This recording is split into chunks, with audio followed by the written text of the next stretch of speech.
marvelous episode of The Don and Mike Show. And today we shall witness an earth-shaking discovery. Don Geronimo, Mike O'Mara. Oh, who are you guys with? NBC, CBS? Radio God. You gave up jobs and security for show business? The Don and Mike Show. We've got a show to do. Come on, guys.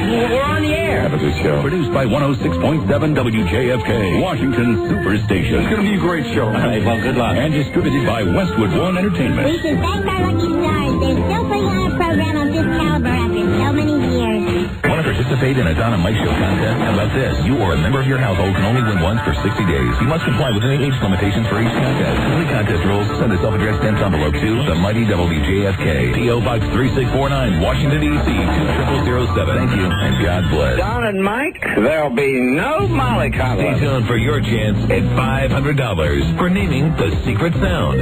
Only on the Don and Mike Show. Everybody loves Don and Mike. Number 1, Arbitron rated, the Don and Mike Show.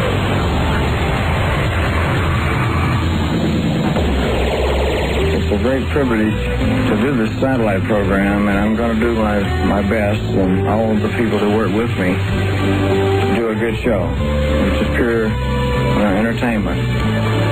No messages and no this and that. Just try to make people happy for that 1 hour that he comes across. Everybody loves Don and Mike. Last time on the Don and Mike Show. I mean, you were going to give me a Sandra Bullock movie. Right. Oh, give me the one where the bus goes out of control. Speed. I thought that sucked. Really? Yes, I didn't like Speed. I like Speed very much. I thought she smiled too much in it. Let me just say this, though, about Speed. I like Speed after I've had Vicodin. The Don and Mike Show. For all you good, moral, Christian people who are complaining that breasts and vaginas are obscene. Hey, don't complain to me. Complain to the manufacturer. Okay? And although Jesus told us not to judge, I know you're going to judge anyway, so judge sanely. Judge with your eyes open. What do you consider obscene? Is this obscene to you? You can call Don and Mike anytime, toll free at 1-877-365-3636. That's 1-877-365-3636. They're ready to believe you. Okay. Hi, Don and Mike. Hi. Welcome to our show. Okay. Hi, Don and Mike. The son of a beach. Okay. Hi, Don and Mike. Hey, this is Steve. Yeah, Rich is Don and Mike. Okay. Hi, Don and Mike. Hey, Don and Mike. Or you don't know could fill a book. Everybody loves Don and Mike. It's the Don and Mike Show, and they'll say what they wish. Where else would you rather be than right here, right now? This man made me a beautiful wicker sofa over the weekend. One hell of a carpenter. Phil Carpenter. Phil Hochberg. Son of Christ. Ladies and gentlemen, please welcome Rob Spiewak.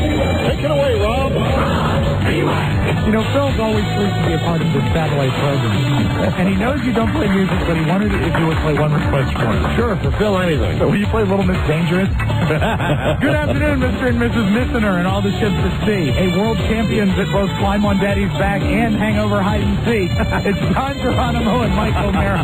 Thank you, Robbie, and hello, and thank you for listening, everybody. It's a new episode on Tuesday, March 13. Yeah.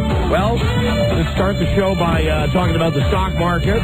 Yeah, it's crashing again today, or is it buzz, or is it all right? It's steadied out now. Ah, wonderful. We can talk about the fact that Morton Downey Jr. is dead, yet Associated Press reported it as Robert Downey Jr. is dead. Or morons. I can tell you about my kickboxing class.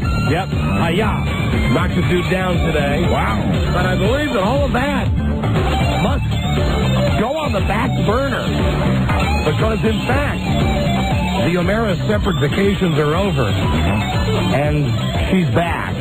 She's back. The love of my life is back in her nest with her babies. And you You started to tell me stuff up in the office before the show, and I put my fingers in my ears and said, la la la la la la la la. No, wait till we get on the air. Absolutely. Let's have the Inquisition on the air. The Inquisition. Ba-da-da-da. The Inquisition. Ba-da-da-da. So what time? I might not know as much as you think I know, and that might be part of the problem. I'll tell you that right now.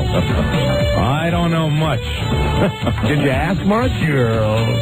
Yeah, but she had this. She got in late. The plane got in very, very late last night. Her luggage had not arrived, and she had that aforementioned laryngitis that I was talking about. So nonetheless, we chatted till a good 1 o'clock in the morning about the trip. So you had her under the bright lights for a good long time. Well, Elizabeth was sleeping in the bed, so we couldn't turn on the lights. But it was, and she wasn't able. So I was whispering, and she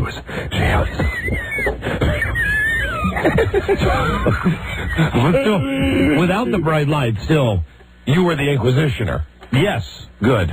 Yes, and I did you rifle through her belongings as soon as she came home? She didn't have any. Mm-hmm. Oh, that's right. The bags conveniently lost. She had her hair braided, though. That bothered me. Yes. That disturbed me. Yes. That was cause for concern. I don't know why. Maybe it shouldn't be. But she had her hair braided like they all do when they go down to the Caribbean. Right. They get their hair braided. Mm-hmm. Right. So she looked good, too.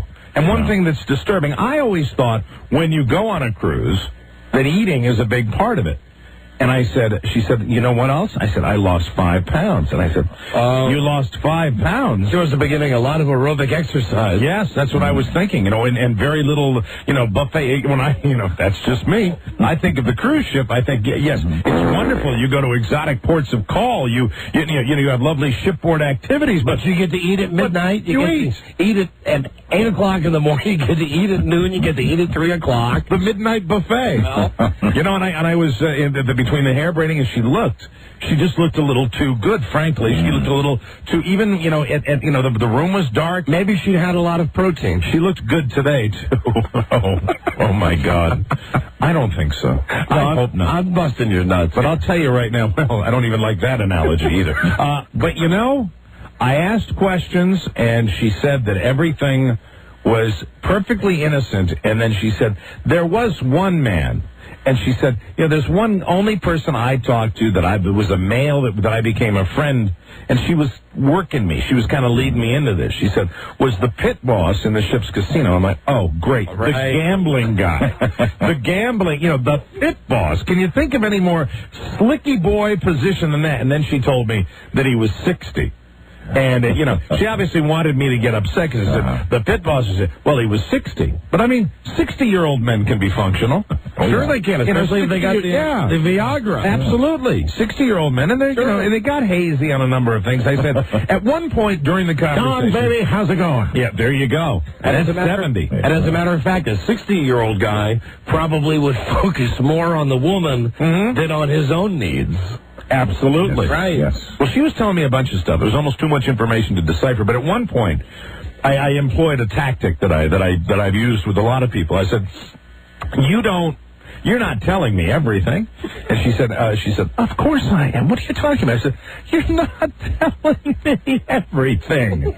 I know you're not, but it's okay. You couldn't go on one of these cruise ships with all these girls, all these attractive women, and not tell me everything. Everything right. Yeah, I understand. She said, I don't know what you're talking about. And the more she was saying, I don't know what you're talking about, the more concerned I got. Positive there's something she's not telling. I would have liked to have just yes, perhaps there are a few things I'm not telling you. All right, but how crazy would that have driven you? If she told me? Okay, now hold on. No, I can't. Which drives you more crazy? Oh, I have some other news, too. What's that? They're going again next year. Oh. Not necessarily on a cruise, but they all got along so well, so famously, that they're going out. But you know what? I look at this as a new era. Because you know me, I am not one for the boys' trips. I do not go on the boys' trips. You know that a lot of my friends go on these wonderful golfing outings for days and days and days. And most of the time I can't go because of the show schedule, but I'll tell you right now, I might join them halfway through. For a boys' trip. I don't care. I hate so funny. It's such a bluff. I'm looking at it, and I know you don't mean it. I don't like boys trips. You're saying it for her benefit. I hate packs of men. I do. I say this all the time, especially on golf trips. When for example, Myrtle Beach. For those of you that are golfers in the listening audience, you know that Myrtle Beach is a golf destination, and there's nothing I hate. I go down with my family, and I go out to these golf courses solo, and I hook up with somebody. You go to the Dollywood. I go to the Dixie Stampede. Dixie Stampede, where you eat with your feet. But when I get to a golf club in the morning, and I play early in the morning, nothing pisses me off more than seeing a van of 15 smelly, hungover, farting guys that are in their 50s acting like they're 10. I don't dig that because, first of all, I'm not part of it. I suppose if I was part of it, I'd enjoy it, but I don't dig that. So, I mean, I wouldn't see myself going on the, let's play as much golf and stay out as much as we can. I don't, that's not my thing. So you were not able to go through her personal belongings. You were not able to give her underpants, the sniff test. As of my departure for the radio station, the personal belongings had not arrived yet, but I will go through them thoroughly. I have a kit that I'll be going through, to experiment with and I'll be taking several samples of clothing also. How much you want to bet? Just a quinky-dink. Yes. That the belongings arrive. Right. While you're at work today. Oh, yes. And by the time you arrive to the castle tonight. That they've all been laundered? They will have been laundered. You're probably right about that. But I'm trying to think if there were any other things that were cause for concern. Yes. What was cause for... I got it. Fantastic. Okay. This is the one. This is the one that disturbed me. We went dancing. I said, did you dance with guys? She said, not alone. I said, what are you talking about? She said, we danced with guys, but we were always together on the dance floor. But that doesn't matter. That's bull ass. That doesn't matter. No, she danced with guys. She danced with guys. I've heard the same thing from my wife when she goes out with her friends. I've heard the same thing. And you know what? We get crap as men for doing the boys' trips and stuff like that. And we may go out, play a little golf, go to a bar, go to a strip joint, and then we're back, and that's it. But we don't go out and dance with women. We don't dance with other chicks. No. Mainly because we're idiots. We're not good at it. We're bad dancers. Yeah. We'd rather just sit at a table and just go. Yeah.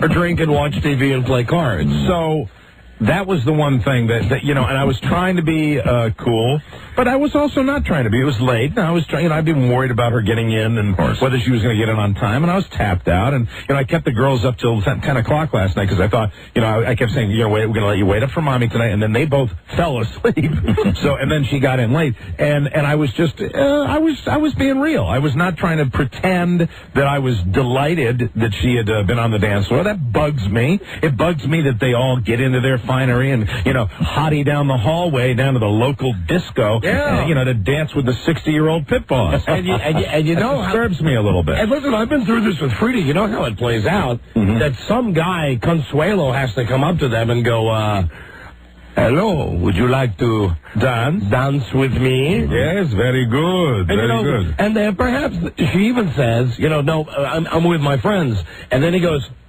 He claps his hands like 8 matadors come from out behind a screen somewhere, and each guy takes one of the wives. I'll tell you this right now. The thing that bugs me as I really process it, and I'm probably getting a little too dark and too deep right here, but I'm going to say it, all right? Because that type of a vacation, all of my friends, and this goes out to all my buddies. I haven't even talked like this to them, but I'll tell you right now, we're all out there. We're slaying the dragon every day. We're trying to do the best. We're taking care of our kids, taking care of our families. We go on nice vacations with our wives and our families. Sometimes we take our wives, like I'm doing, on a little junket by ourselves, which is very, very rare, but we do it. And you know what? It just says to me, for all of these women that went on this cruise, it's just not good enough. Well, how many times you been hearing me scream that? You've said it for years, and now I finally completely... Right. You can't understand something like that until you experience it. You're a member of the club. It's just not good enough. And you have to accept it, because I love my wife, and I want my wife to be with me forever, and I'm very happy, and she's given me 2 beautiful children, but it tells me it's just not good enough. And I guarantee, just not good enough. And I've been through this with Frida. And this is the beginning, isn't it? Yeah, it doesn't work the other way. Right. I guarantee you that I couldn't just say, hey, guess what?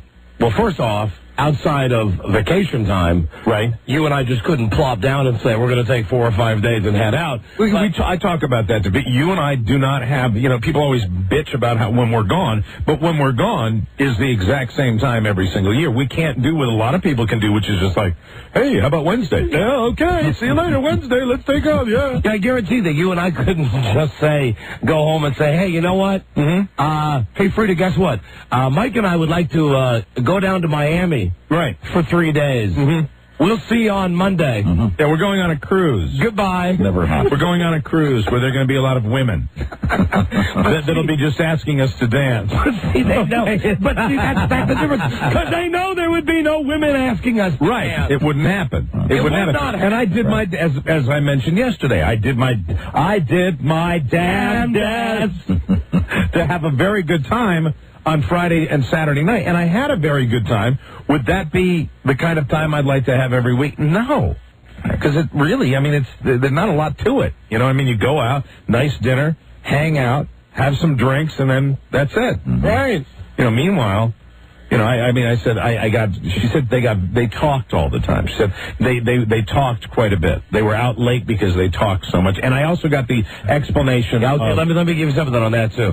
Like they don't talk all the time at home. Right. Because I've gotten that from Frida, too. Well, what'd your girls do? Oh, we just talked the night away.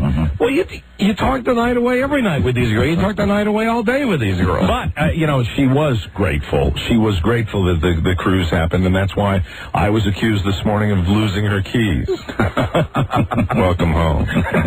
Did you lose her keys? I don't think so. I picked up her car, which was at her friend's house, who was the wife of my friend when we went out Friday night. It was at his house, and so I picked up her car on Friday night.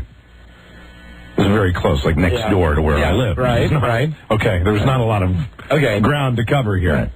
So I don't really know. I assumed I used my keys, but the keys haven't been found yet. And there was an accusatory tone this morning. That's nice. Where are my keys? Where did you put them? I don't know. Maybe they're down Consuelo's pants pocket. But she had a good time. She's back. I was extremely glad to see her. I was very happy she was back. And then during the Inquisition, you know what? Maybe you can tell me what your thoughts are on this.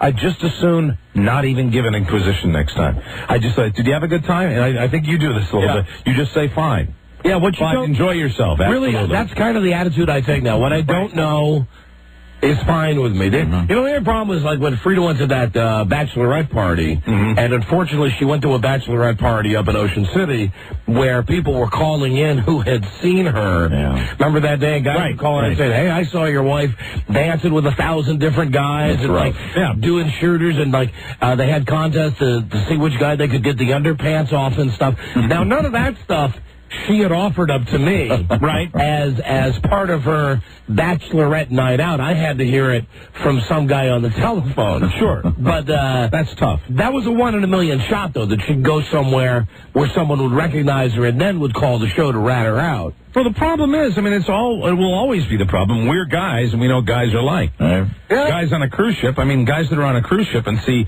my wife and her 5 friends, 5 or 6, I don't know how many, maybe 30, I don't know how many people she went with, and walking down the hallway, in that orange dress that she wore. And I want, that's the thing I want to examine. I want to look at that orange dress. But it just seems to me, you're a bunch of guys and you're sitting there and you're sitting in a bar, and those women walk in, I know what I'd do. I'd just be sitting there staring. Yeah. Because I am 41, I probably wouldn't get up and walk over and say, is there a chance that we could dance with you? I don't do that. But if you were... that's because I'm an old married fart. But, if you were a young Spanish dude... Right. The kind of guy who, looks like a young George Hamilton, draws on his mustache. I'll take it a step forward. A young married guy might do that, too. You know what I mean? A guy in his 20s that maybe got married a little too early. Oh. Okay? I used to know a guy like that. Oh, really? Yeah, he might walk over and ask to dance. Really? Oh, really? Yeah. Really? So who knows? You never really know. You never really know. You just, she reassured me as best she can. There's nothing she can say to reassure me. There's nothing at all she can say to reassure me because, I know the environment, but, and I know that she's a little easy on the eye. Right. So that combination of circumstances. Right, she's hot. I'm a little worried about the weight loss. No eating. It's a cruise. Why didn't you eat? Right. Why the hell didn't you eat something? Why did you come back with 10 pounds at it? She looks good. She looks fantastic. Well, she's busy. Right. She was busy. doing whatever she does. Right. They had a good time, though. Talking. Had a good time. Talking, Jack. Yeah, fantastic. Maids talking. All right, but she's back, and now it's back to returning to normalcy, and she's a little frazzled because she's doing that auction thing that I told you about. Oh, at your kid's school, right? That auction, and so it's craziness again. Well, good. Let her get back into her regular work routine. Absolutely. She did fix the computer, though. It is. We both have women that are handy, and it is great because my computer screen size shrunk while she was away. Right. I put one of Catherine's video games on it, one of her little computer games for Arthur or whatever it was, and it. Are they designed to tank adults' computers? Is it if you put your kid's computer program in something, it just screwed up my computer? And she came in and she went click click click click click click. All done, honey. And that was the first moment where I was like, hey, things are cool. Things are back to normal. Right. So welcome. Well, good for you. I'm glad things are good for you. Mm-hmm. Just 2 minutes before the show, you guys were in here. I got the telephone call. Yeah. Hello, hotline. Rita said, you call me? I said, yeah, This is a weird call. Gave her a couple of messages and stuff. People called when she was out today. She says, do you love me? I say, I love you more than anything. Why would you ask? I just got an intuition. Now, how do you get an intuition in between the time she left to get her hair dyed today? Do you want the number of the cruise line that my wife went on? And the time that I come to work? Mm-hmm. I said, no, I love you more than anything. I said, I thought things were great. She said, well, I got an intuition. Right, they do that. Yeah, right.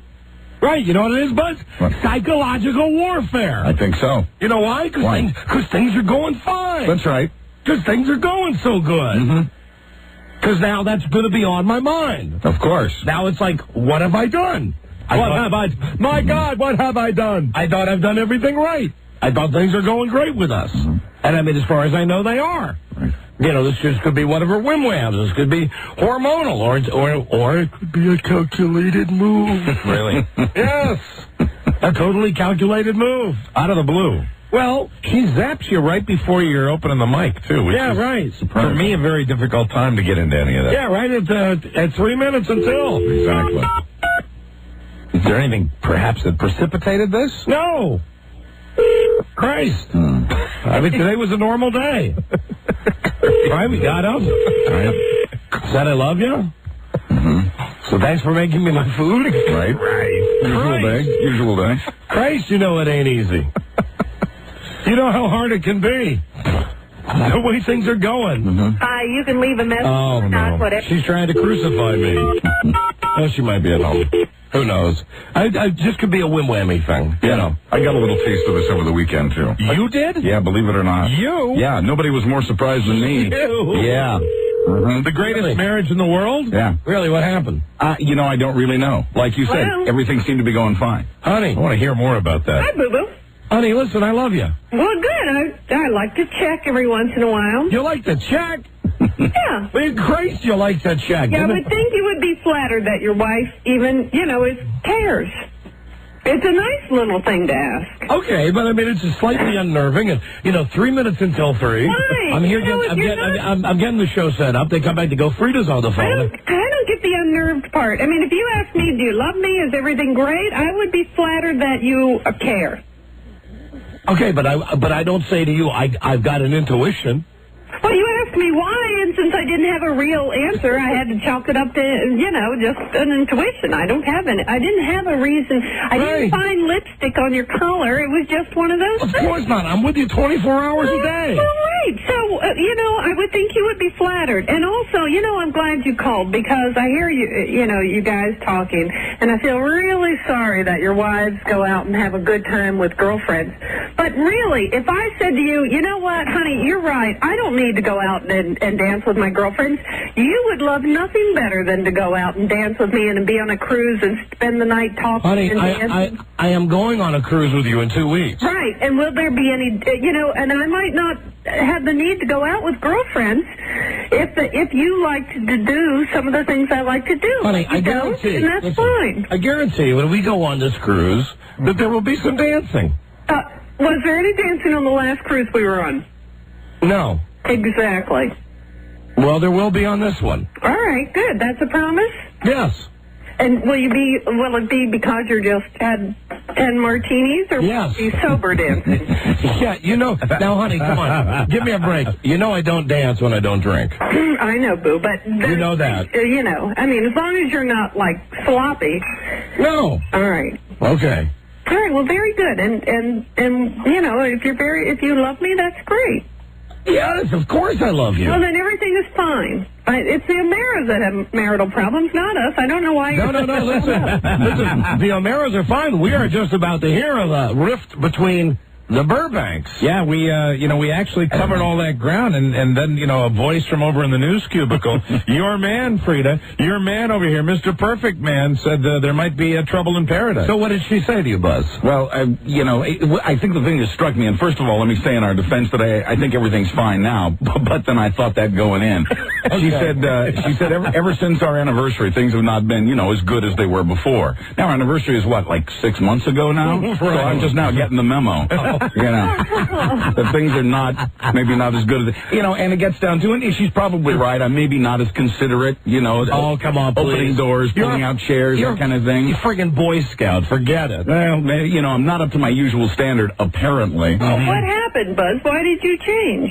I don't know that I did. It's all news to me. Well, no, you just said, in Marcia's defense, you just said that she might be right. You haven't been as good about opening doors and things. Yeah, maybe. I don't know. I'm distracted. I don't know what it is. I don't have a good excuse. See, now that would bother me. Just like it bothers me for you to say, do you love me? Right. Of course I do. I can tell Marcia she's right on the money, because the other day I'm in back of Buzz. I followed him into the office, and the door practically took my nose off. He didn't hold it open for me like he normally does. You know what that is? That is like Marcia coming up and just punching you between the eyes. It was. Because you are blissfully like me thinking, hey, everything's fine. We got this marriage thing down pat. Yeah. And then all of a sudden she says the marriage thing down pat is also called taking your partner for granted.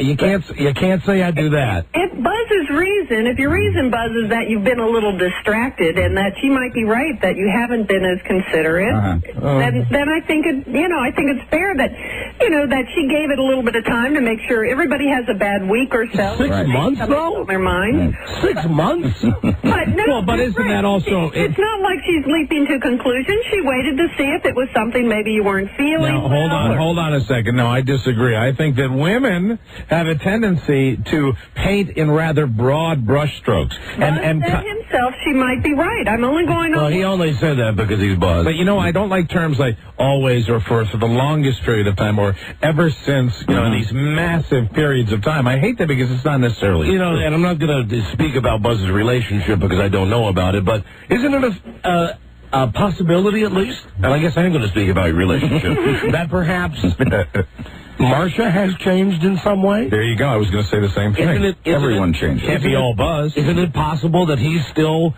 the same good old Buzz? Well, Buzz didn't say that. Buzz said that perhaps she's right. He was being polite. Maybe he had been distracted, which seems like a pretty lame reason for 6 months. I think he was being polite. He was being thoughtful. Well, Buzz, now be honest. Now, if we're all going to be in your relationship with you, we need honesty. I'm just not paying attention when it comes to things like opening doors and pulling out chairs and letting her go first on things. And she really pissed about that. It has to be deeper than that. That was one of the things. Well, I don't know. We didn't get any farther. See, this came on the heels of a beautiful Saturday, and then lovely weekend. We worked together. We actually worked together very well on a project on Sunday, and then boom, then it hits, and then a couple hours later, it's as if everything's fine again. Oh my! So I don't know. I've had that one played on me. I can say that sometimes you tell something to someone after a beautiful weekend because you feel like, okay, we're on a wavelength. Maybe we can say this without getting all heated up. That's always bad judgment. I want to tell you, isn't that typical broad? No offense, honey. But you have a good weekend with a woman, Right. and that's the reason that she decides to drop the A-bomb on you. Exactly. Because things have been going so great. Did to me you is say when it it's after nuts. a bad weekend? Because I'll tell you what happens if you say it after a bad weekend. The other person thinks you're just being spiteful. You're already irritable. It escalates into something you didn't want it to be. Which is, and I totally agree with you, which is why my solution is don't say anything at all. Yeah, right. I Never agree. mention it. No talking. No Right. talking. No talking. Right. Open your own door and forget about it. And go on cruises with the girls where men will open doors for you. There you go. Fine. Well, listen, you just stop your belly aching. I love you. Okay, I'm not belly achy. You know, pardon me for caring. Pardon me for taking our relationship temperature every once in a while. I didn't say it in an accusatory way. I know you didn't. Oral or rectal? Rectal, of course. Rectal. Take our relationship temperature right now. Right now, mommy. Roll over, Mr. Babar. Everything's fine, and I'm excited about the cruise we're going on now. Yeah. I was going to be dancing every night. No. Well, one night I'll dance with you. And the next night I have to look for Julio.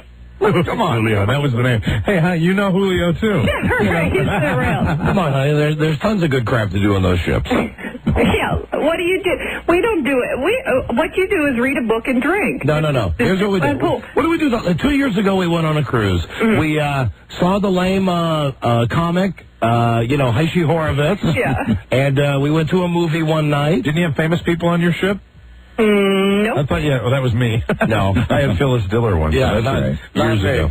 All right, honey. All right. Bye, boo-boo. All right, bye. Love you. All right. Sorry about that, Buzz, but if you need any help, any advice, you can come to me. Hey, I may. How about me, Frida? Can I come to you if I need any advice? Sure, I'll help you out, just like I did on the first one. I just threw that in there. See, She is cold. Ouch. Oh, that is cold. I just throw it in, and I love you there. I love you, Boo. Okay. All right. Goodbye. Goodbye. You get that. You see, Buzz? Yeah, that works. I did. You get the unqualified. Call me anytime. Yeah, I'll help you just like I did on the first one. Grace. Yeah. Hello, Don and Mike show.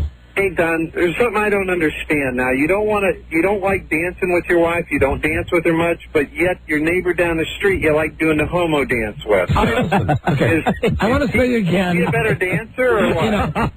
This whole homo thing is growing hair. Well, yesterday there was a moment in yesterday's show where we were all a little bit disturbed, and I have to bring it up again. Mike, that was comedy. That was pure comedy. It was frightening comedy. It was comedy. We had two women in here who were touching their breasts, and I got a boner. And you asked Rob to touch it. And I was kidding.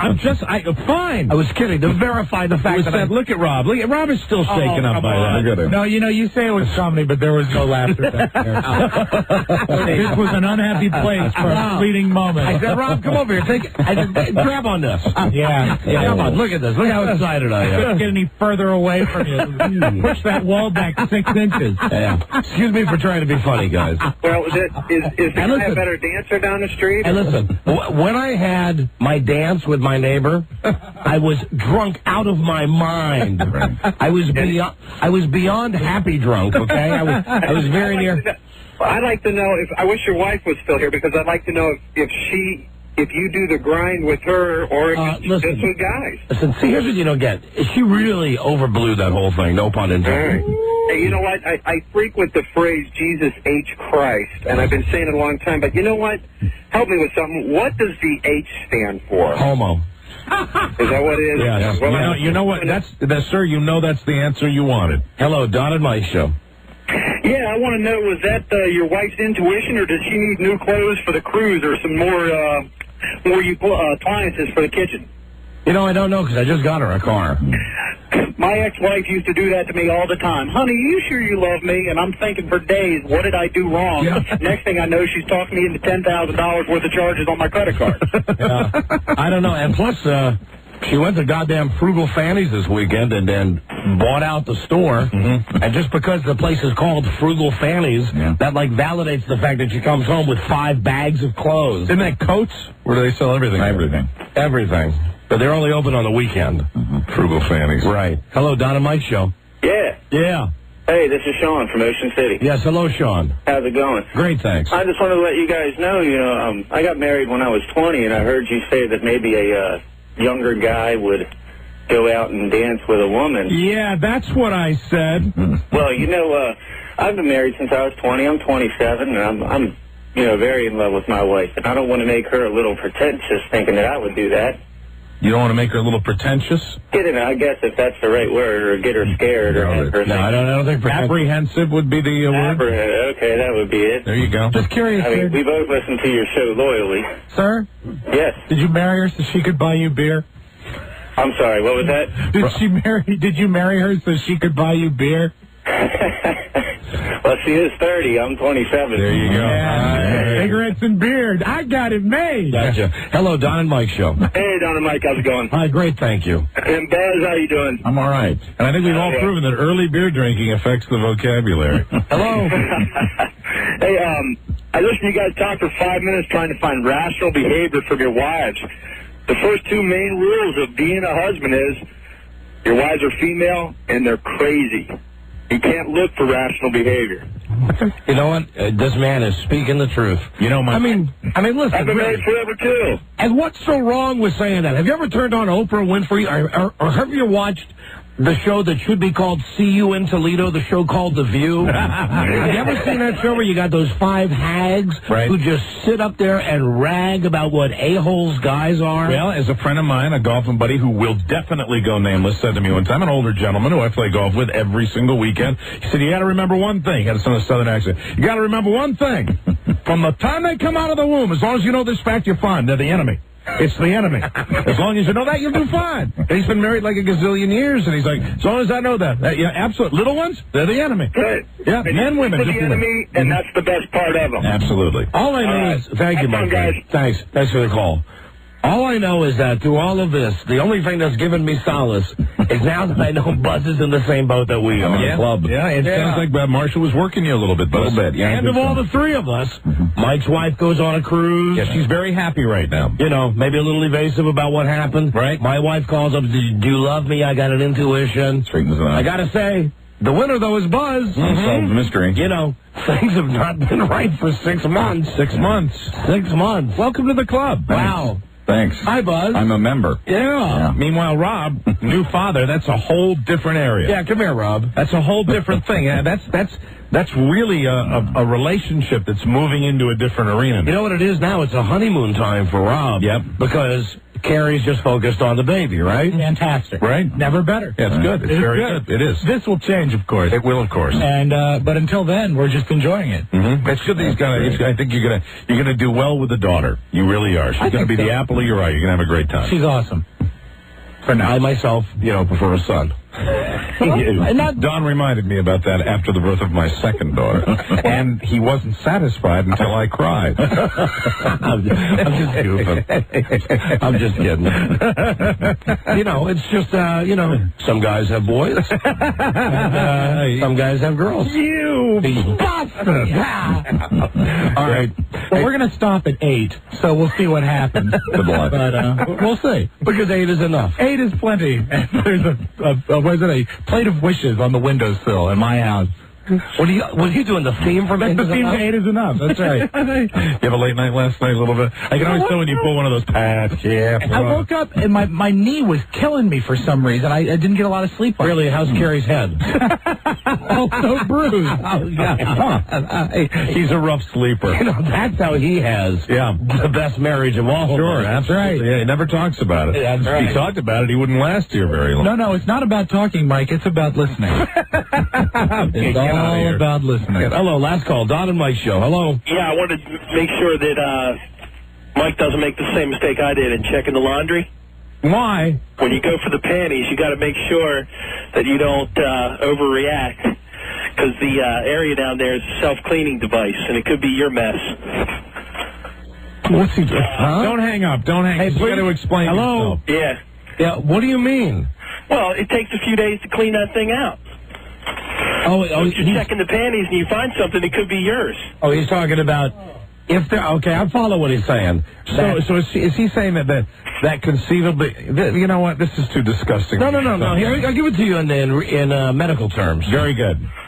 When you have intercourse with your wife, oh my God, your jizz. Oh, now stop it. Maybe stays in there. From like before the cruise? Well, didn't you? Yes, right did you before. bang her right before she left? Like hours before. Okay, well then it's possible that. All right. I understand now. Thank you. I understand. Thank you. That is yours. I understand. Thank you. That is yours. I understand. Thank you. The only way to truly tell, though, would be to give it the face time. Yeah. And then right out to the left. All right. Thank you, my friend. Bye-bye. All right. Get off the phone. Hey, listen, we're done with the secret song. Yeah. Okay? We finally wised up to the fact that the secret song was a contest that was simply too impossible. Well, you made it too impossible, and now you're going back to the one that you can still make impossible if you make it very difficult. Yeah, but it's fun. Okay, with the secret song, you had no friggin' idea what the song was. And I played the secret song, and I like the secret sound better because I feel like I have more of a chance to win. We'll give you a preview now of the brand new secret sound. Okay. A common everyday sound heard in households throughout America. Is it a clicking sound? Here it is. Your first time ever. It's the virginal listen. Here we go.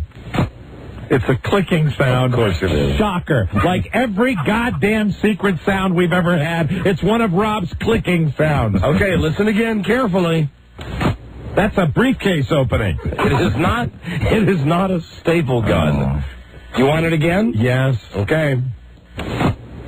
There it is. Maybe the easiest one we've ever offered up. Of course. Good one. And if you know what that sound is, now's the time to call at 877-365-3636. Be the 100th caller. Wow. And you get the first shot at the money at $500 with the secret sound. I don't have a clue. Oh, come on. Easy. Oh, both of you. Right here, okay? It's elementary. Right. We'll be right back. Number 1, Arbitron Lady, the Don and Mike Show.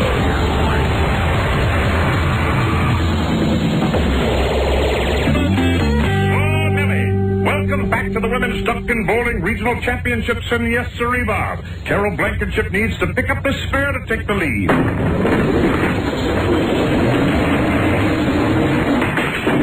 Oh, Carol. It's going to be a long ride back to the trailer tonight. There you were. Your severe buttock trauma, the Don and Mike Show. There you were.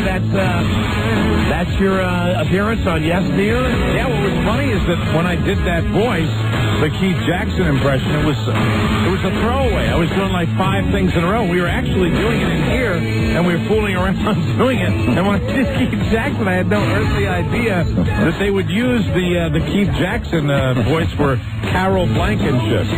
Well, you got on. Yeah, they used the whole thing. I was very happy with it. Yours is definitely clearer than mine was when I did the voiceover. Well, the thing I liked is that it was actually part of a bit. Mm-hmm. You know what I mean? Where they actually had a beginning and an end, and punchline. I guess it was coming out of the commercial or something like that. Right. Welcome back to the Women's Duck and Bowling Regional Championships, and yes, sirree, Bob. Carol Blankenship needs to pick up the spare to take the lead.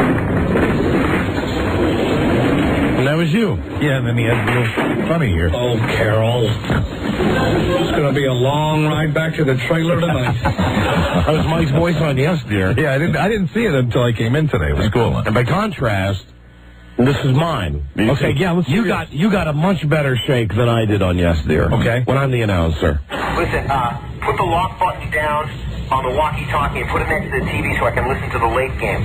Okay, sure. I want to go to Hermosa Beach. They have the cleanest water. Well, Sammy will take care of that, won't you now, buddy? With first place in the division at stake, this should be one hell of a game between these crap. See? You got a much better deal than me. But it's cool, and I hope we get to do a lot more of this because it's kind of fun, and it's not, do you feel like it's no pressure? You know what I mean? Yeah, and listen, they paid us $600 each to do it. Absolutely. And then more, bring it on. Keep coming. And you know what? The show is very, very funny. I didn't see the whole show. Good. But Roy Hill was telling me it's the one last week was very funny, and I think it's a great show. That's good. Well, your voice was fantastic on that show. Thank you very much, Warnerly. Hello, Don and Mike Show. Am I caller 100? Yes, you are. Right on. Right on. Hey, Mike, honey, what's your name? Dawn. Dawn, where you from? Anchorage, Alaska. Beautiful. Dawn, you've won A Book of Shadows, Blair Witch 2, the DVD-CD, featuring the new DVD plus CD technology that has the DVD playable feature film on one side of the disc and the CD soundtrack on the other. Huh? Yeah, I know it's a lot, but you won Blair Witch 2.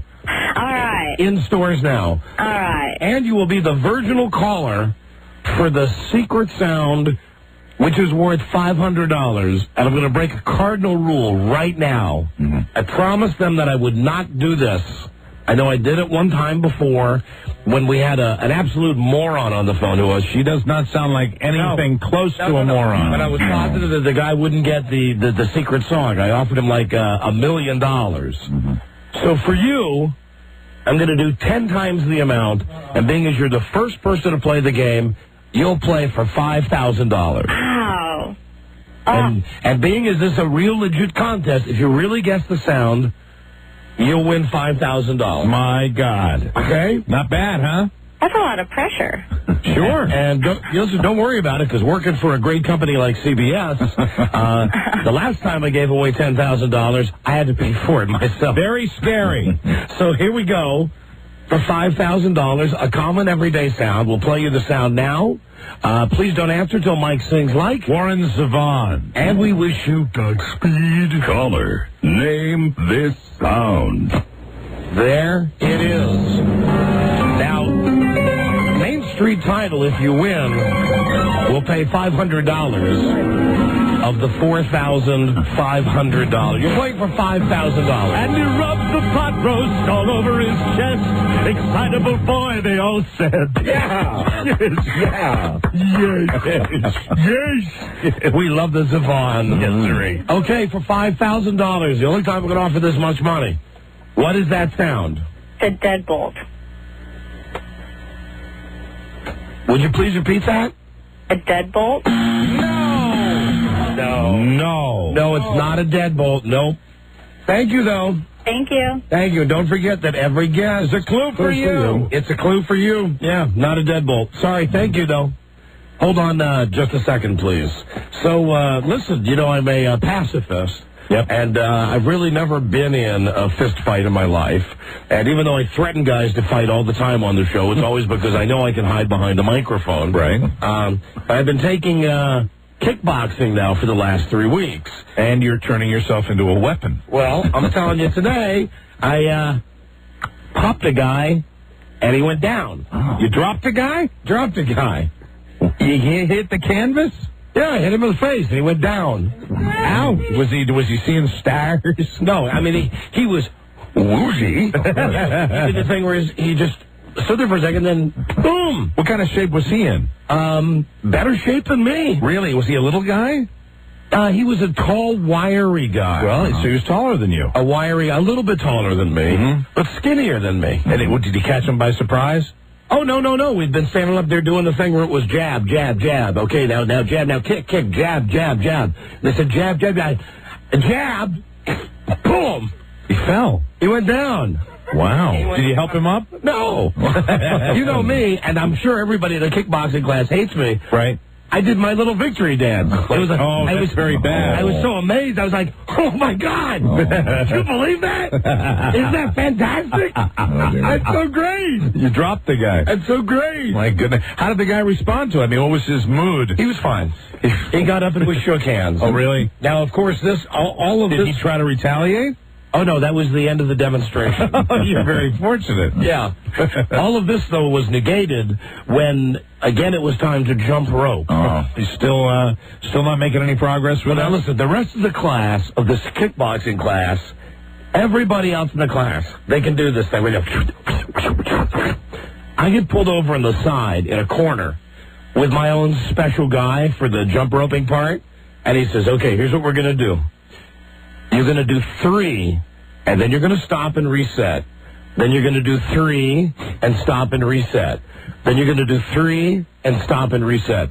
So because you had to do a total of 60, so 20 separate times I would go, because I figured out the most jump rope I can do is 3. 3 at a time. It would be so much easier on you if you just knocked the 60 out in a row. I can't do it. I can't. So I would go 1, 2, 3. Stop. Put the rope behind me. Right. 1, 2, 3. Stop. Flip the rope behind me. 1, 2, 3. Flip the rope behind me. That's got to be almost more aerobic, I would think, than doing it the other way. Yeah. I don't know. All I know is that you got to bring one of those jump ropes in here one day. You got to see if you can steal one and bring it in here. All I know is that by this point, everybody's done, and I'm the doofus that's standing in the corner. I'm like Corky You know, I might as well go to this kickboxing class on a short yellow bus because I'm in the corner, you know, just going, 1, 2, 3. Okay, that's good. Looks like you're keeping your hands by your side. Yeah, well, you're supposed to. I know. I know you are. That's why I said it looked like your form was good. You're supposed to keep You're not moving your arms around. Right, you're supposed to keep your wrists at your side. Just go 1, 2, 3, just like that. But that's my limit is 3. It's a rhythm. You got good rhythm. You're a good drummer, so you ought to do the thing where you go to. The thing is, they make me look at myself in the mirror when I'm doing it, and I think about it. I think when the rope's coming around. I would think looking in the mirror would be almost more difficult when you're trying to get it right. That's why I'm so uncoordinated. That would screw me up if I was looking in the mirror, because I mean you're going in the opposite direction. I'm the most uncoordinated guy in the world. Absolutely. Hey, but you dropped a guy in kickboxing. But I'm telling you, this kickboxing. It's working out. I mean, I'm not talking about I've lost tons of weight, but I'm also now feeling like, hey, that's a great feeling to knock a guy down. Sure. I never realized. Oh, you're going to be tough to be around. I mean, it's going to be, we go out in public, we're just going to have to keep a lasso around you. I never realized that, you know. Boom! Down! Right. Down goes Frazier! Down goes Frazier! And you were wearing the big, mitten on your head, too? Yeah. Yeah, you got the cramp on your head, and you got the little gloves on, and, right in the noggin, huh? Yeah, well, right in the face. Right in the jaw. Right between his eyes, I think. Oh, really? I can't be sure. I mean, everybody said to me, how'd you do that? And I said, I don't know. And that's okay? Does anybody else drop anybody during this practice? Yeah, yeah, it's happened before. It's never happened to me. Very cool. Never happened. Congratulations. So, do you feel that you're becoming more of a, threat? No. To your fellow human beings? Oh, no, absolutely not. Really? Absolutely not. It's just like I have no idea how I did it. Well, kickboxing is not necessarily the same as learning other martial arts, is it? I mean, it's not like you're specifically learning self-defense. You're doing this more as an aerobic workout. Yes, to work out. And I'll tell you, when it comes to, the kicking part, I suck. Right. I suck. And that's where you can do real damage. What the guy does is he's got that big pad that he hooks up to his arm, and he'll put his arm out, and like a retard, you have to follow him around the room doing these lunges. Right. And you have to kick up at this pad. Yeah. You have to kick up, but what you have to do is you have to extend your leg and then kick up. And you look like the biggest retard in the world, and he's there screaming, "Can't you kick any harder? Is this the hardest you can kick? Aren't you dead yet?" I didn't have the guts. I got that toenail thing. I have got toenail fungus. This is not a secret. This is nothing new to anybody who's listened to the show. And since I've done kickboxing, and Buzz, you know this from having the toenail fungus. Right, one toe. On one particular toe, on the middle toe on my left foot, the toenail is so brittle that doing all of this kicking, the nail has completely come off. So there's no nail there. So the guy's trying to figure out, how come when I kick with my right leg, how come I kick so much stronger than when I kick with my left leg? Because you're experiencing pain? Yeah, and I don't want to tell him, because I know the first thing he's going to say is, well, take off your shoe and sock and let me see it. Let's take a look. Let's take a look, and I don't want him to see that. No. So when you kick with that, where there isn't a toenail, it's real pain? Yeah, of course, because that's the part. What you're kicking with is just with the top of your foot. Right. And why don't you tape it up? Well, I've got a couple of Band-Aids on it. Yeah, use some real medical tape or some athletic tape, put the Band-Aid on it, and then tape it up really good so you got a little pad there. Well, I don't know. That's too much work. Yeah, I guess, for how long is the workout last? An hour. Yeah. It's too much work. To go through all that. Screw it. I just go home, and then I take off the band. But can I tell you something? It's really sick. No. I really get into this now. When I take the Band-Aid off. Oh, no. God, do I love to smell the Band-Aid. I really do. Oh, God, I'm going to barf. I really do. For some reason, I cannot take off this Band-Aid off my toe and throw it away without smelling it. Oh, my God. I can't. I love it. I just love it. You save them? No, I don't save them, although... Save them in a cookie jar. Although if you go around our house, virtually in every room of the house... There's a Band-Aid? I've changed the Band-Aid in some room of the house. And it's just sitting there? Yeah. Oh, God. Between that and the geesh, my God, it's going to be an obstacle course. I put fresh Band-Aids on today. I took a shower at about 1 o'clock this afternoon, so that's 3 hours ago. Is it bloody? No, it's not bloody. Cheesy? The color is kind of an orangey, mustardy color. Like that color? Wow, that's a nice screensaver. Yeah. Was that a bunch of topless girls playing golf? That's what it is. You know, Lisa finds you a great screensaver every day. A new one every day. She really does. But anyway, I was just saying, I'll take the Band-Aid off if you'd like to. Want to see it? No, I don't. Okay, no. All right. No, but maybe sometime when I've had a little more Irish whiskey. Okay. Then it's like, let's see that toe. Because I don't want to show you the toe. I just show you the Band-Aid. No, the Band-Aid would. In fact, never do I want to see the Band-Aid. Because I'm pretty sure that right now, Band-Aids to me, I've never told you this. Band-Aids are a Band-Aid. If you go like to a gym and you take a shower and there's a Band-Aid in the shower, I almost want to vomit right there. I will be dripping wet, get out of there if I hadn't seen it, and go to another shower stall. Oh, here you go. Here's a great call. Let me just set this call up by saying, I've seen this, what it says on the screen. Here's someone who's going to state the obvious. Hello, Dave. Yeah. Yeah. Hey, do you waft the sheets when you fart at night, Don, and smell it? No. I do. You don't? I do. Mike, you do? Yeah, when the opportunity presents itself, when I'm in bed alone. That's sick, my friend. You need to see a doctor about those toenails. All right, see what it says on the screen is just, thinks you are gross. You are. That's disgusting, man. You smell a Band-Aid after you take it off your foot? Well, do you do the thing with the covers when you fart? Yeah. No, how's that different? Well, then you're gross, too. You're enjoying your own odor. Yes. You ever smell your underpants after you take them off? No. I don't do that. I don't do that either. That'd be a little over the edge. That'd be like borderline psychotic. I'm on an island today. Yeah. Maybe I have in the past. I'm not going to let you stay on that island without. I mean, I don't do it all the time. I have to be honest. Maybe there's been a time where I don't do it all the time. But there are occasions when I do. But with those, with those, it can take like 10 months for that toenail fungus to go away too, even when you got medicines from the doctor. Hold on there. Would you check them really? Would you do that only when it was particularly bad? Go to the doctor? No, I was saying that. Oh, shut up. He's talking to me. That's probably when I would do that. If there was something really bad, like, my God. Yeah. It's almost like you want to check that it really is what it appears to be. Yeah. Yeah, I've done it. Buzz, have you ever done that? Underpants, no. Yeah. Rob, it's human nature to check various odors that come out of your body. body. You ever smelled the Band-Aid? We're not all that far removed from dogs. Have you ever smelled the Band-Aid? Probably, yeah. Yeah, sure. Rob? Yeah, sure. You smelled your underpants? Particularly in college, if you need to know if you can get another day out of it. That's how you detect infection. I mean, it's human nature to check those things. It has nothing to do with infection, though, does it? No, you can. You more about pleasure. It is. Lots of pleasure. You're right. It is. Hello, Don and Mike Show. Don Geronimo's Civil War kickboxer. Right, hi. Hey, what's up with the King of Queens last night? What do you mean I didn't watch it? Why? You didn't see the King Queens? No. He sold you guys out, Kevin. There was a scene in there where he was on hold, supposedly, and he said, I was on hold waiting to talk to Baba Booey. Oh, listen, what are you going to do? That show's on in Los Angeles. And they do the big New York thing, too. He was in a bra last night, though. But the show takes place in New York, and they actually, they do the New York thing. That was a rerun. Anyway. I mean, what do they really, when they sit down at the writers' meetings, they say, gee, if we put this in, do you think that this will offend Don and Mike? Not a thought process. I just thought he could have thought of you guys first. We're not that large a fish. Hey, hold on a second. Aren't you the guy who always calls with something? No. No, come on. You guys.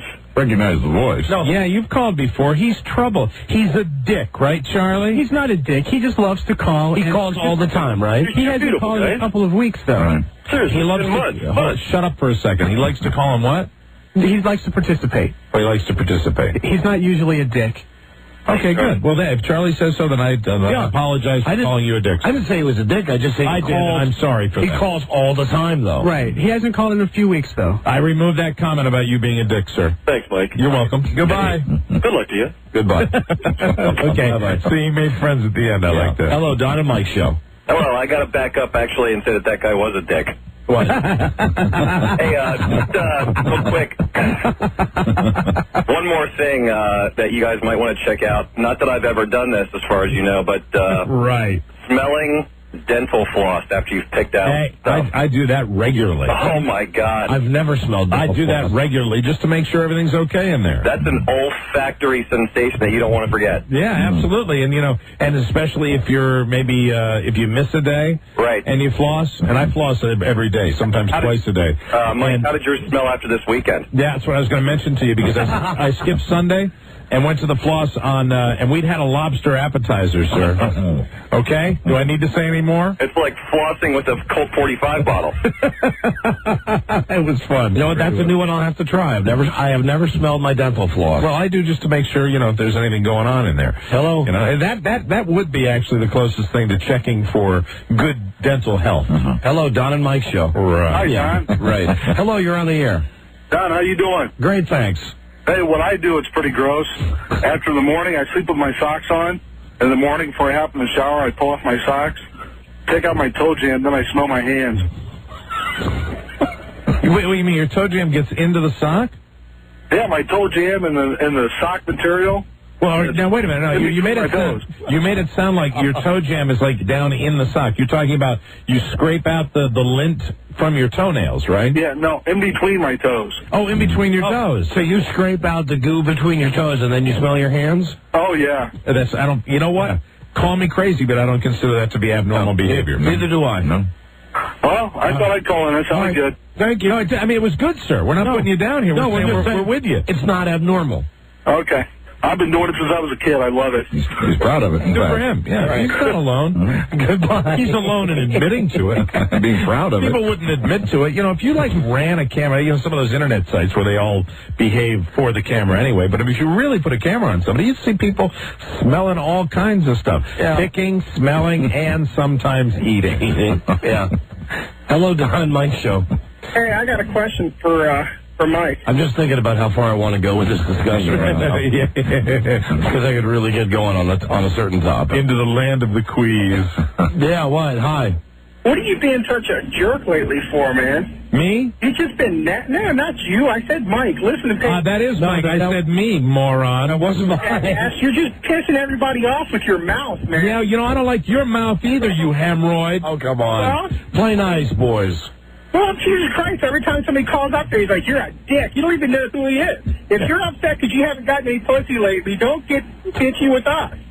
Well, didn't you just... Go get laid. Go get yourself a hand job or something. Didn't you just I've done both, sir. I did both once over the weekend and also right before my wife left. Yeah. So I did get laid. You just got laid. It must be that I'm just getting irritated at people. Hello, Don and Mike show. Hey, Mike. Yes? I have a question. How can you not look at toilet paper, but you can do all this other stuff? See, again, people are getting us mixed up. Yeah, what's everybody... Do I have the kick me sign on my back today? I look at the toilet paper, sir. I'm the one that doesn't look at the toilet paper after I poop. Oh, I'm sorry about that. Well, how can you smell a Band-Aid like that if you can't look at, how do you know when you're done? That's what I always said that. Okay, listen. Oh, here we go again. Listen, this is covered ground on this show. Mm-hmm. Covered ground. You're going backwards now. Okay? I apologize. Thank you. Bye-bye. Hello, Don and Mike show. Hi, Don. Hi, Mike. Hi there. I just wanted to call and thank you guys. I won the Salon Nordine thing, the spa, back in February. We gave away a whole spa? Yeah, no. We gave away like a day at a spa. Yeah, the day at the spa. Oh, a day at the spa. Is that what you were trying to say? Yeah. Oh, okay. But I wanted to call and thank you guys because I had won that. And I went on Friday, and it was absolutely marvelous. Beautiful. Was it a male masseuse? I wish. Oh, it wasn't. No, it wasn't. They lied to us then. It was supposed to be a male masseuse that was going to ask you for if you needed anything further. He was going to diddle you. And then he was going to be fully turgid.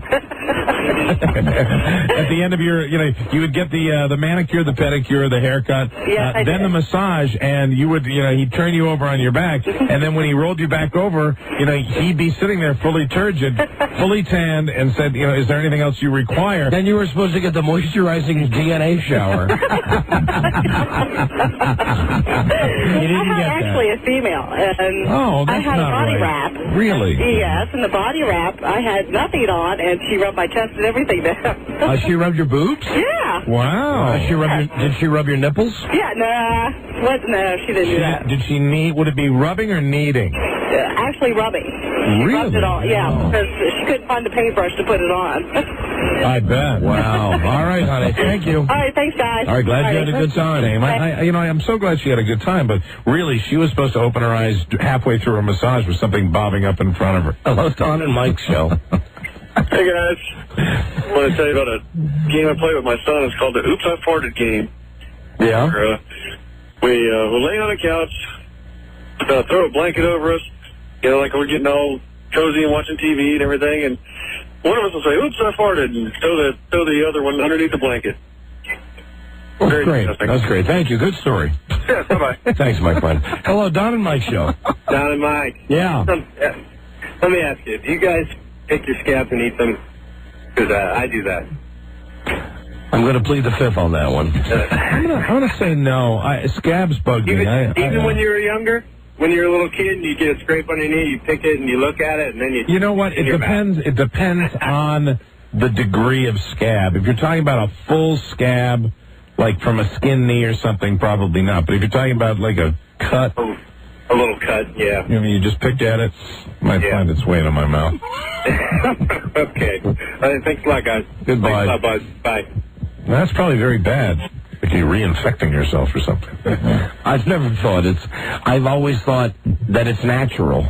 That's how I've rationalized it in my mind. Yeah, it's just, it's kind of it's just that, little I've got, well, I don't want to talk about it. I'm getting the sense from you that you're really struggling with whether or not to share something significant here. Yeah, I am. You're right. We have these, as time has passed, as we've done this show, we have both become a little better at it. I mean, you're much further along than I am. I'm still lagging behind in this self-revelation stuff, but I've become much more at ease than I used to be.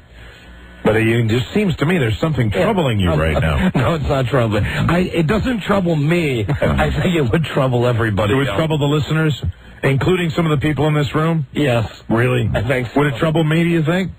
I think so. Okay. I think so. That's interesting. Involves a scab. Oh, God. Well, you got to tell us now. No, I don't have to tell you. Come on. I don't have to tell you. It only happens once in a while. Oh, God. That means it's your toe. No, it's not my toe. But you're close. You're close. Your foot? Okay. You're very warm. It's a scab? Yeah. This is, you're building up now. It's going to be horrible. Well, no, it's really, I'm afraid there's going to be a letdown now when I tell you.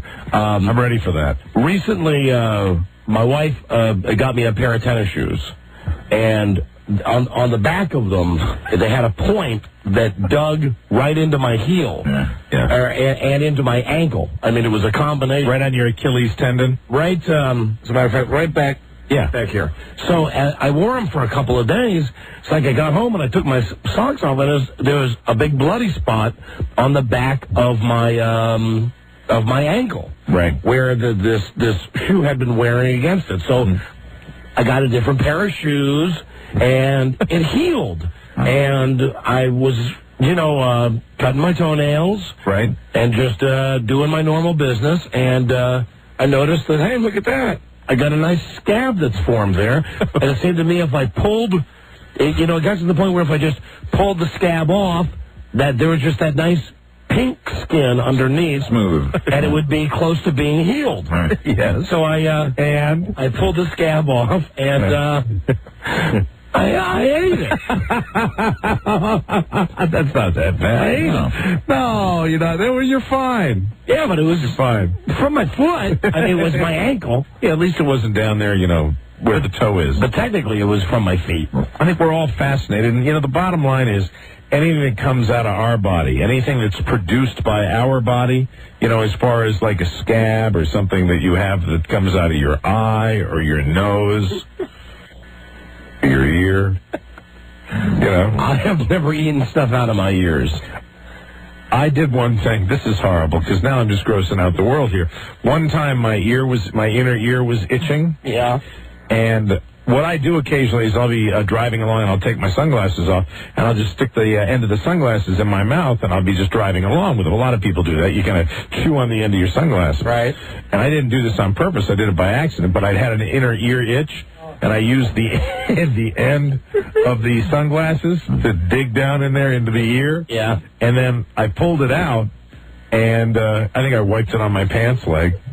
And then shortly thereafter, the sunglasses went back into my mouth, and I almost gagged.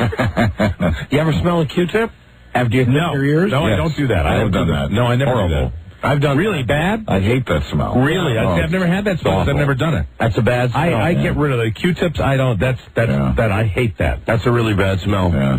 Especially when you go in a couple of days, you haven't cleaned your ears. Mm-hmm. You pull out a big gob of something. Right. You know, the Halloween color, that pumpkin color stuff you pull out of your ears. Stuff, right. Hello, Don and Mike. Yeah, Don. Yeah, what? Hey, I just wanted to remind you of some bodily smells that you smelled when my 70-year-old mother played strip trivia in Sacramento, and she had all of her clothes off except for a T-shirt. Yeah. And she walked up on stage, and you asked her for her bra, and you took a great big sniff. Oh, I do that all the time. That's comedic value, though. I mean, he's entertaining when he's doing that. Right. Hello, Don and Mike show. Yes, he is. Hello. I know I'm laughing. Hello. Stanley? Yes. You're on the air. I have this watch with a leather band, and it seems to have acquired some sort of a fungus, and it leaves a scent on my wrist, and every time I take off my watch, I have to smell my wrist. I think anybody that's ever had a leather watch band, they do that, absolutely, and it's not a smell that offends you, is it, Stanley? Not at all. There you go. Hello, Don and Mike show. Hey. Yeah, bottle that, Fabergé. Hello, Don and Mike. Last call. You guys ever pick your belly button and smell your belly button? Never. I pick it. I pick it, but I don't smell it. No, I don't. I've never picked my belly button. Oh my God, I pick my belly button constantly. You get that buildup of lint throughout the day. You pick your belly button and smell it. It's terrible. With all that gross stuff that I do, I have never picked my belly button. Oh, I pick my belly button to get the lint out. I can't. Never. Oh, that's right. That's right. Buzz doesn't have a belly button. That's right. Surgically removed. Handicapped that way. All right. Thank you, my friend. All righty. All right. Yes, we're going to do a break now. Yes, right now. We'll be right back. Number 1, Arbitron rated, the Don and Mike Show. Hell, it ain't square one. Ain't no one gonna pick up 3 filthy, unshaved hitchhikers, and one of them a know-it-all who can't keep his trap shut. Pete, the personal rancor reflected in that remark I don't intend to dignify with comment. But I would like to address your general attitude of hopeless negativism. Consider the lilies of the goddamn field. Or hell, take a look at Delmar here as your paradigm of hope. Yeah, look at me. Under the direction of Andrew Blake, it's the Don and Mike Show. All right, next Monday, that's the day that we're having 5 girls, right, plus Lisa, come down to get the Herbal Remedy new bus. 1-800-731-9910, an all-natural, all-herbal pill that Angela Harris invented when she was curing herself of cancer. Yeah, pretty incredible hearing her story, and she claims thousands of women have benefited from this. Now we have, thus far, I think, 3 girls who have come down, bared their bosoms, and been measured. Very, very nice-looking women, too. Mm-hmm. So we have room for at least 2 more. All 5 girls, plus Lisa, have to be here on Monday to talk with the doctor. She'll be with us via telephone. She'll be able to take all their questions? Yes, to tell them everything about the product, and we'll have the 3-month supply of the pills for each girl to take. And, of course, they'll be signing all the proper documentation in case they grow a third ear or something like that. Of course. And I think the plan is that once a month, we'll have the girls come in, and we'll measure them. And hopefully at the end of 3 months, right, they'll have big, beautiful breasts. Now, Lisa, are you out there? Will you come here, please? Because, frankly, we need to know if you're in or out.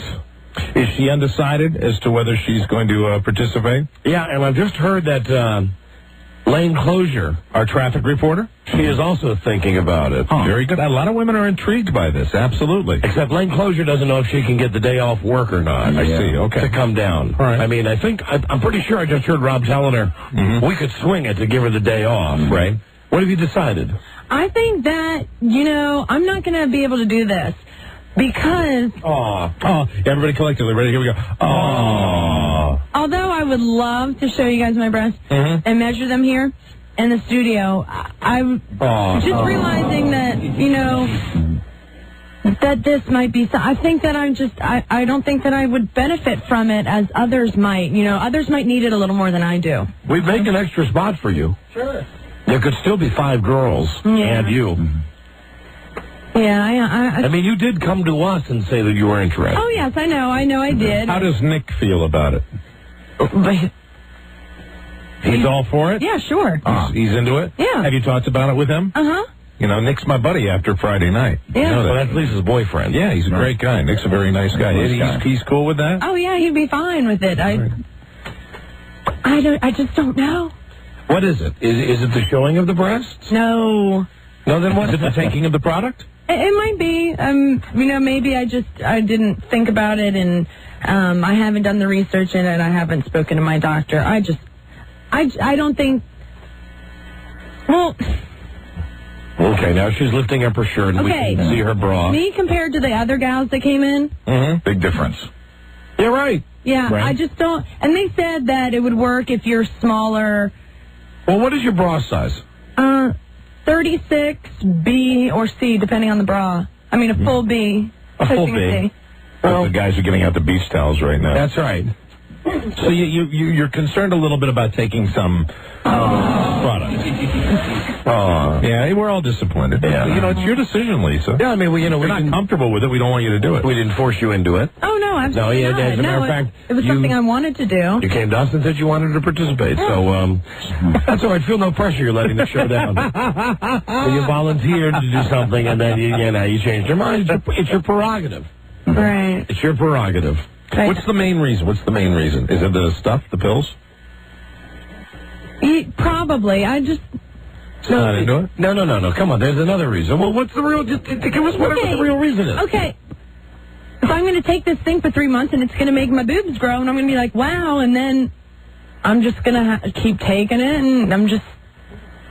Now, Charlie Brahill is coming to the studio. No, he's just trying to figure out what's going on with that light. I see. We got a light that's going out in here. So you're worried that you'd like to have to take it for the rest of your life, or otherwise your boobs would shrink? Yeah, and I don't think, they don't need to get that much bigger, do they? Well, it's totally up to you. It's subjective. They look fine to us. There are women that are double Ds that have breast implants. Yeah, there are. There really are. And then there are women that have A cups and are very, very happy with their breasts. Right. I'm sure that Angela Harris could answer your questions about if you take the product for 3 months and then you lay off, your questions sound like legitimate questions. Yeah, absolutely. And you could probably get them answered quicker than any of the girls in the contest. You could just pick up the phone and call her. I might just have to do that. Say, hi, listen, it's Lisa. I'm thinking about this. Not about it. Yeah, it's a good idea. If I take the product after 3 months, and if I stop taking it, will they shrink? Yeah, sure. And the doctor's going to give you, the answer that's going to be most beneficial to the product. I'll tell you that right now. Right. And if she says, that won't happen, well, then let's do it. I'd urge all the women participating in this to talk to everybody about it. We're not, we're not going into this thing. We like the idea. The lady has a track record. She has a legitimate track record of people that she's helped with this. But, I'd urge every woman participating to talk to somebody besides the ladies, because she's not going to say, oh, yes, you'll be dependent on it for the rest of your life. I wouldn't. I would urge everyone to just throw caution to the wind. Live in a cocoon for the next 3 months. Absolutely. Eating more than you're supposed to. Cut yourself off from the outside world. As a matter of fact, yes, double the dosage. Grind them up and put them in beverages. Yeah, right. Yes, and maybe the boobs will grow bigger. Right, okay. Well, let us know. Let us know what you decide. I'll give her a call, let you guys know. Okay. Excellent. Very good. Feel no pressure. Yeah, none. Feel no pressure. Are you still tanning? Yes, I am. Very good. I went yesterday. You don't have to vamp when you say that. I just feel so sassy when I discuss it. Feel no pressure. None whatsoever. No pressure. No whatsoever. All right, I'll get back to you. And incidentally, that Palm Pilot I gave you last week, can I have that back, please? I'm kidding. Get out of here. He's a kidder. Get out of here. I'm kidding. Just kidding. She deserved it. She needed a present. Yeah. Yes. So we got a Palm Pilot. I gave Lisa the Palm Pilot. That's nice. That's right. So, yeah. I guess what that means is more room for the rest. Absolutely. Now, what about this means that we have to put Rob in the contest now. Now, what about Robbie? You talked to Lane Closure during the commercials. Yeah. At first It's great to have her back from Bike Week. That's right. She was down in Florida for Bike Week. Yeah, all the bikers down in Daytona. At first, she said she wanted to do it. She said she wants it, and I said, well, I have to check with Don, because, we already had a representative from the show, and you said it was cool. And then I said, yeah, we'd love to have you, but you have to follow, the guidelines everyone else does. Can we get Lane on the air? Can we get her on the air? Want to call her? Sure. Yeah, give me her phone number. Let me call her up. She's very busy, giving traffic for our station and lots of others. Right. She's cute, too. Rob, yes, she is busy. Big doll. Come on now, Rob. Rob feels about Lane sometimes the way he feels about listeners. No. But she keeps him waiting. She's prettier than most listeners. And his wife. And my wife, yes. Don't make me wait. Listen, please. Listen. Hola, hey, you're on the air. Hi there. Hi, Don. Hi, Mike. Hi there, Lane. So, listen, are you interested in this product? Well, big boobs doesn't sound like such a bad thing. Bigger boobs. Bigger, but what are your current vitals there, Lane? My current vitals, about Lisa's size. About a 30. Show them again. About a 34B. You got it. All right, 34B. I'll tell you what my biggest concern is. What? Coming down there and showing you guys my boobs. Well, why? Why would that be? We're like doctors. We're like doctors. That's what every contestant... How else can we tell if the product works? Well, I can measure them and then send them down the email line and, No, that wouldn't work. Let me tell you guys, I've been to Bike Week. It must have been like 8 times, 8 years in a row, and everybody shows their boobs all up and down Main Street, and I have never done it.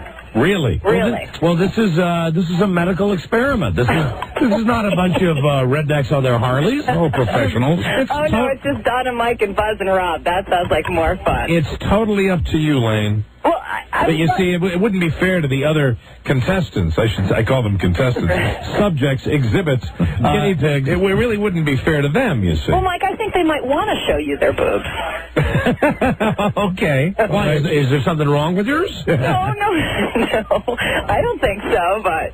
We'll be the judge of that. Yeah, exactly. Well, guys, I told Rob I'd sleep on it, and then let you know. Okay. My mother might have a cow, Your mother might have a cow. Town. You just got back from Harley Week down in Florida. I know, but I'm one of the few that keep my clothes on. Well, why don't you think on it and then get back to us? There's absolutely no pressure. Thank you. But just remember, if you do come down here and you take your shirt off to get measured, we are total professionals. Who's going to measure? Lisa? Lisa, yes. Okay, maybe. I really would like bigger boobs. And also remember, no pressure here, but when the rumors were going around that people were getting fired there, yeah, I believe we did get on the air and say, right, keep your job, but we even tried to call your boss for you. Yeah, you got friends over here, Lane. Yeah. We're pretty good to me. I appreciate that. We were indeed, and think of us as brothers. And I see how this is a total service just completely for me, It's something that might benefit you. Exactly. Yes. Right. Me and all my men, right? It's all about you. Because you want bigger boobs. Sure. What 34B wouldn't, Absolutely. Exactly. So, tell me the type of man you meet at Biker Week in Florida. Well, there's 2 types. There's the total scumbag with no teeth. That is just a total scumbag. Right. And then there's really the total stud who can afford the $25,000 motorcycle and who has a decent job and wants to wine you and dine you and knows how to take care of his women. Well, yeah. And did you? But with my luck, I usually meet the total scumbag. But did you meet a nice guy at Bike Week this time? Not this time. I wasn't really looking. I hadn't been there in a while, and I had a lot of old friends that I was hooking up with, and I just, kind of did the single, hang with my girlfriends, and, Do you ride your own hog down there? We trailered, yep. Really? So you trailer your bikes down there, and then that's got to be fun. It was totally fun. And I went with another couple, a married couple. So it was a girlfriend of mine and her husband, the 3 of us. So Lolly and I took off most of the time and by ourselves and did our own thing, and it was very cool. Yeah, there's another emasculated man there. There you go. Yeah, we told him how it was going to be. All right, well, let us know. Thank you, boys. Okay, bye-bye. Bye-bye. That is a lane closure. Oh, yeah. Not a chance. And if you, Not a chance. No, I think there's a chance. Really? Yeah, I think there's a chance. All right. I think so. Okay. If you want to see, she's on Channel 4, I think, and that was the TV station she's on? Yeah. Channel 4 in the afternoon, during Live at 5. You know, which is the most, and don't even get me going on the whole thought of traffic reporters on television, which, to me, is moronic. I like the old guy, Jerry Edwards. But if you're at home, why do you give a rat's ass about what's happening on the Woodrow Wilson Bridge or the Beltway? I like the old guy out in L.A. Oh, well, here we are, and remember, let's be careful out there. yeah. We have a SIG alert on the 5 this morning. I mean, L.A. TV is still the best local TV, and once you've seen L.A. local TV, forget about all the other ones. But that's worthless. Traffic on television is worthless. I mean, I get traffic in your car. Right. And even when you get traffic in your car, you don't, by the time if you're watching it on TV, you don't have time to process it before you get in your car. And even when you get it in your car, 90% of the time it's wrong. Right. 90% of the time, by the time you hear about something, the situation is so effed up that you're never going to get there anyway. And while we're on the subject of bitching about traffic, we were supposed to have flying cars by now. It was supposed to be the Jetsons, okay? Anybody goes back and reads literature from, like, the early 1900s. Hey, check out Blade Runner. Right. Wasn't that like the early 2000s? Yeah, early 2000s. Right. And we don't have flying cars right now. We have crap. And I'm not talking about the band. Hello, Don and Mike Show. Hello, guys. Hi there. My wife learned that stuff, and I was just going to let Lisa know that it doesn't interfere with birth control. What do you mean, wore that stuff? Sorry? Ordered. He said ordered. Oh, okay. There you go again, Mike. Watch it, hothead. Well, yeah, me. I'm sorry. Mad at people. What? No, I'm just kidding. What? No, hold on while I take a growler. Listen, I hung up on that. Yeah. No, he's an idiot. I thought he said war, like it's not a cream, it's a pill. Hello, Don and Mike Show. Hi, how are you guys today? Hi, we're doing great, thank you. I have a question I need to ask. Ladies and gentlemen, calling us from the grave today, let's all say hi to John Benet Ramsey. Oh, God. How you doing, John Benet? This is not John Benet. Well, no, listen, doesn't this sound though like little voice? How old are you? I'm 20. You're 20. Yes. Really? And you're interested in this new bust? And what? Are you calling for the boob contest?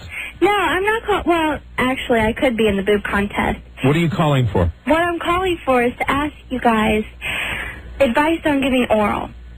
Ah, okay. Well, now you have our undivided attention. Mm-hmm. I've never done it before, and I think, being 20 years old and everything, it's about time. Yes, I agree. I've been boyfriend for about 40 years, and I'm sure he's wondering what the hell's going on. Yeah.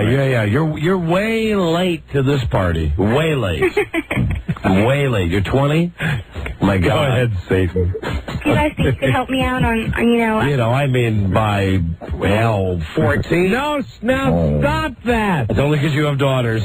Stop. It's only because you have never daughters. did And I have that sons. before. I know. Stop I know. It's only because you have daughters. Stop that, and your kid's about to go to college, so it's fine. And he's going to be on the receiving end. Ancient memory like that. I don't like the kiddie crap, okay? I hate the kiddie crap. Taboo. She's 20. Taboo. She's 20. All right. Yeah. She's at least 2 years behind. There you go. At least 2. Now my heart rate's coming back. At least 2 years behind the curve. And now I don't feel so bad since it's only 2 years, but, the thought of it to me is kind of, I don't know, scary. Disgusting?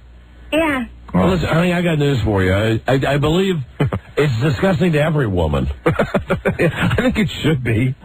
You would think. I suppose it is the concept, but there are women that women have said they really like it. They dig it. Seem to enjoy it. They like that better than anything else. We've had women call us. Oh, I know that. We have tons of women call us that's all they like to do. Now, They probably say that to get your attention, though. I've never met any of those women. Well, we've also had sexperts on that say that everything women say about sex is not true. Yeah, that's right. So, you got to take that into consideration. All right, so what is your question about giving a BJ? Okay. What am I supposed to do with my tongue? Exactly what am I supposed to do? The best thing, I'm answering you seriously here, and the best thing, I'm not trying to be funny because I remember what a sexpert would say would be that if you've got your regular partner here that you've been with for 4 or 5 years, you would actually have him explain to you as you go along. And the very fact that he's kind of training you would be an erotic experience for both of you. Your boyfriend might be very pleased for you to ask him to teach you. Right. Oh. Okay, but listen, honey, here's a fun thing. Here's what you don't want. Yeah, what do I not do? Don, there would probably only be one hard and fast rule, right? Yes, and this is it. This sound right here you're hearing? And hold on, the real sound's coming right up. Right. This is what no guy wants to hear when you're doing that. Yeah, right there. That's it. You don't want that. Okay, what about, because, you hear a lot of time about people's teeth getting in the way and things like that. Yes. Yes, how they do. can you avoid that? I mean, you just have to open real wide? Or? You know what? Yes, open real wide. But I don't think that anybody, hopefully, in this room really knows how to do that. And what about... No, you're right. But I think... But the teeth rule is the rule, but you gotta figure it out on your own. You'll just have to practice. Absolutely. Yes. What about when he's about to let it loose? All right. Can I let him do that in my mouth? If you're a good girl, you will. It's totally up to you, though. Okay. That's what I'm saying. That's not going to turn him off or anything, right? If you don't, no, if you don't, he'll break up with you. Good girls do that. Okay. Good girls do. All right, I think I can do that. Okay? All right. Good luck. Thanks. And say, yum, yum. Let us know how it works out. All right, thank you. Guys. Bye-bye. Thanks, guys. So long. Another person helped. Glad we could help. Hello, Don and Mike Show. What's happening, fellas? Hey. Hey, Don, man, traffic on TV is like Braille at drive-through ATMs. I don't understand. Well, all right, I'll give you that at a drive-through ATM. I'll give you that. And they do have them, and I wondered about it, too. That's true. We had mentioned that last week. Yeah, where the ATMs... Now, I can see a regular ATM where you got it. Oh, yeah. It will walk up. Yeah, no problem. Yeah, but no. Right, at a drive-up where the only place the ATM is accessible is to the driver of the car. The driver's side. The only thing around that I could possibly think of was if there's somebody who's riding in the back seat. You know what I mean? It was a chauffeur-driven limousine. Yeah. A very wealthy blind person. All right, if Stevie Wonder's driving by, it would work for him. Sure. Okay, well then, yeah, I guess the ADA is all on top of that, huh? All right, I got you. And right, absolutely. Traffic reports on television make no sense. Are as worthless as Braille ATMs. I have an update for you in Reno. In the drive-through lane. Yes. What about Reno? You guys were talking a while back about how the station on here was going to change places on the dial or something. What they did was they moved all of their sports stuff to one station and left you guys on the other. So now in the summer we don't get preempted by Giants games anymore. Yes, that was a giant secret that we had known at the time. They've changed the station that we were on. We used to be K-Play, and now they called... It's still going to be K-Play. No, it's going to be called The Buzz. And maybe I'm giving out some secret, but I know that because I cut new liners for the show. Oh, okay, cool. Yeah, so now people can listen to the Giants game where they can stay with you guys, which I prefer to stay with you guys. Yeah, let's Giants games came see what the ratings are for that. Let's see which does better in the ratings: San Francisco Giants Day Baseball, right, or this show. You know, it's great, and they're a good operation out there. They treat us well, and it's no surprise that they've made a good move doing this. Can't wait till you guys get back. I still got my wristbands. Can't wait till you get back. Listen, hopefully. Let me just say, I don't want to give anything away. What we want to do is we want to make one swing very soon to the West Coast. Right. Where we're going to go to Sacramento on one night, and then on the next night, go to Reno. Go over the mountain and go back to Reno. Now, we got to go back to Reno. The problem at this point is not with the people in Reno. Never has been. They have... got a location in Reno, right, where we can do the show with no restrictions. Mm-hmm. They're great on it. Here's the latest from the geniuses at KHTK. Yeah. Okay, the first thing was they said that we were going to be in the Arco Arena, where the Kings play. Mm-hmm. Then they said, well, there's two problems. First, there's scheduling, right? Because the Kings might have a basketball game, even though we've had people from Sacramento call us and say that on April 20th, the Kings don't have a home game. Mm-hmm. So then we went back and we said, the Kings don't have a game. They said, well, but They charge because Arco Arena is just like the Cap Center, or like Madison Square Garden. They charge $7 to park, and they charge like $8 for a drink. Right. And that kind of goes against everything we stand for. Yeah, we do a freebie thing, right? Show being for free. So then they said, how about the War Memorial Coliseum, which was the place we played last time, right? Which holds about 5,000 people. Nice room. And we said, fine, we do that. Well, then the people from KHTK came back and they said, well, that's booked also. Okay. So their third option, and I don't see how this works, is to put us in a hangar on an Air Force base. And I was having a meeting with Charlie about this, and I said, if you think we get crap for the show that we do, when we go to a nightclub, right? Can you picture us going through the gate of whatever this Air Force, getting involved with military justice? Yeah, I said, I'm not sitting down with a goddamn Air Force colonel before the show. No, bad idea. And having this guy say, You're right. We don't want no poontang on stage here at Edwards Air Force. Well, and I don't believe you could even bring booze in there, could you? I don't know. So, I mean, if people want to have an adult beverage, that's not going to happen. Not that booze has ever been a prerequisite for us to do a show. We've done them with and without. Yeah, but it's better with. Like anybody that gets on stage will tell you. It's better if people can drink. Except Kevin Pollak when he talks about the 10:30 show. It gets a little rowdy. That's the only fly on the ointment right now is the fact that the people from Sacramento, from the radio station, they can't figure out where to put us. And we want to do both. Yes, we want. But if we have to, we're going to do one or what? If we have to, we'll just go back to Reno. And tell everybody to come over the mountain again. Yeah. And this time we won't let them down. And do the show from Reno. But folks in Sacramento, all I can tell you is call your station. Because we're willing to do the show just about anywhere except from an airplane hangar on an Air Force base. Yeah. Duh. It's shocking to me, though, that the people, the powers that be out of KHTK wouldn't have their act together out there. Yeah, I know, because they're so thorough in every other way. God. I mean, Charlie was saying to me, even beyond all that, he said, like, the acoustics and stuff. And, it'd be horrible. And how do you sit people in an Air Force base hangar? And can you imagine? I mean, we have problems with security when we do a regular show, when people get out of control. I don't want a bunch of Top Guns out there. No. With their military weapons and stuff. Very, very uncool. No offense to anybody listening in the Air Force out there. I mean, go Air Force. It's not a fit. Yeah, but you guys don't want us doing our show from an Air Force base up here either. No. Right? Someone's not thinking. So that's the update. Oh, that person, Mike, that is Mike Reamy. Oh, yeah. He's the PD out there at KHTK. Always been a big supporter of the show. Right. Please. He F's us up the A all the time. No. And we love the listeners out there. We really do. Great. But goddamn, we wish to God we could get on another station in Sacramento. Absolutely. At the very least, a station that... really, I remember dealing with those people the last time we went out there, and it's just... the listeners are that we have such great listeners in Sacramento. But dealing with those people, between those people and the people at K-Play, it's like night and day. It's like night and day. Do you remember the conference room? Do you remember all that crap that we went through out there? I mean, if KHTK would just run the show. That's all. That's our main bitch with them. Sure. Don't cut the show off at 4 o'clock. Yeah, they're another one of these radio stations that has a built-in enemy. Right. A guy that's just trashing us all the time. I mean, it really... I know. It's insane. I know. Nothing we can do about it. I know. Hello. Hello? Hi, you're on the air. Hi. Hi.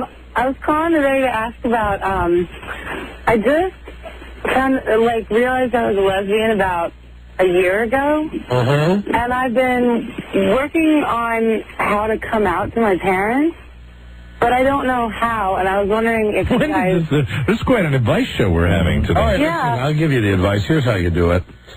You want to call the Globe. Let me find this article right here. Tabloid. Yes.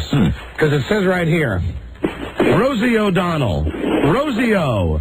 Gay and proud. Gay and proud. What you want to do is, first, I guess you have to, if you want to let your parents down easy, you have to get yourself a daytime talk show. Right. And then you have to come on and pretend that you love Tom Cruise and you love all these men. You want to stay in the closet for about 2 years after you get this show. And then, I've done that through, and then eventually, once you become popular, and once you realize that your show is about to be canceled because you're losing your audience, then it's okay to come out with an article like this in the Globe tabloid that says you're gay and you're proud. That would be our advice for telling your parents. Are you worried your parents are going to freak out?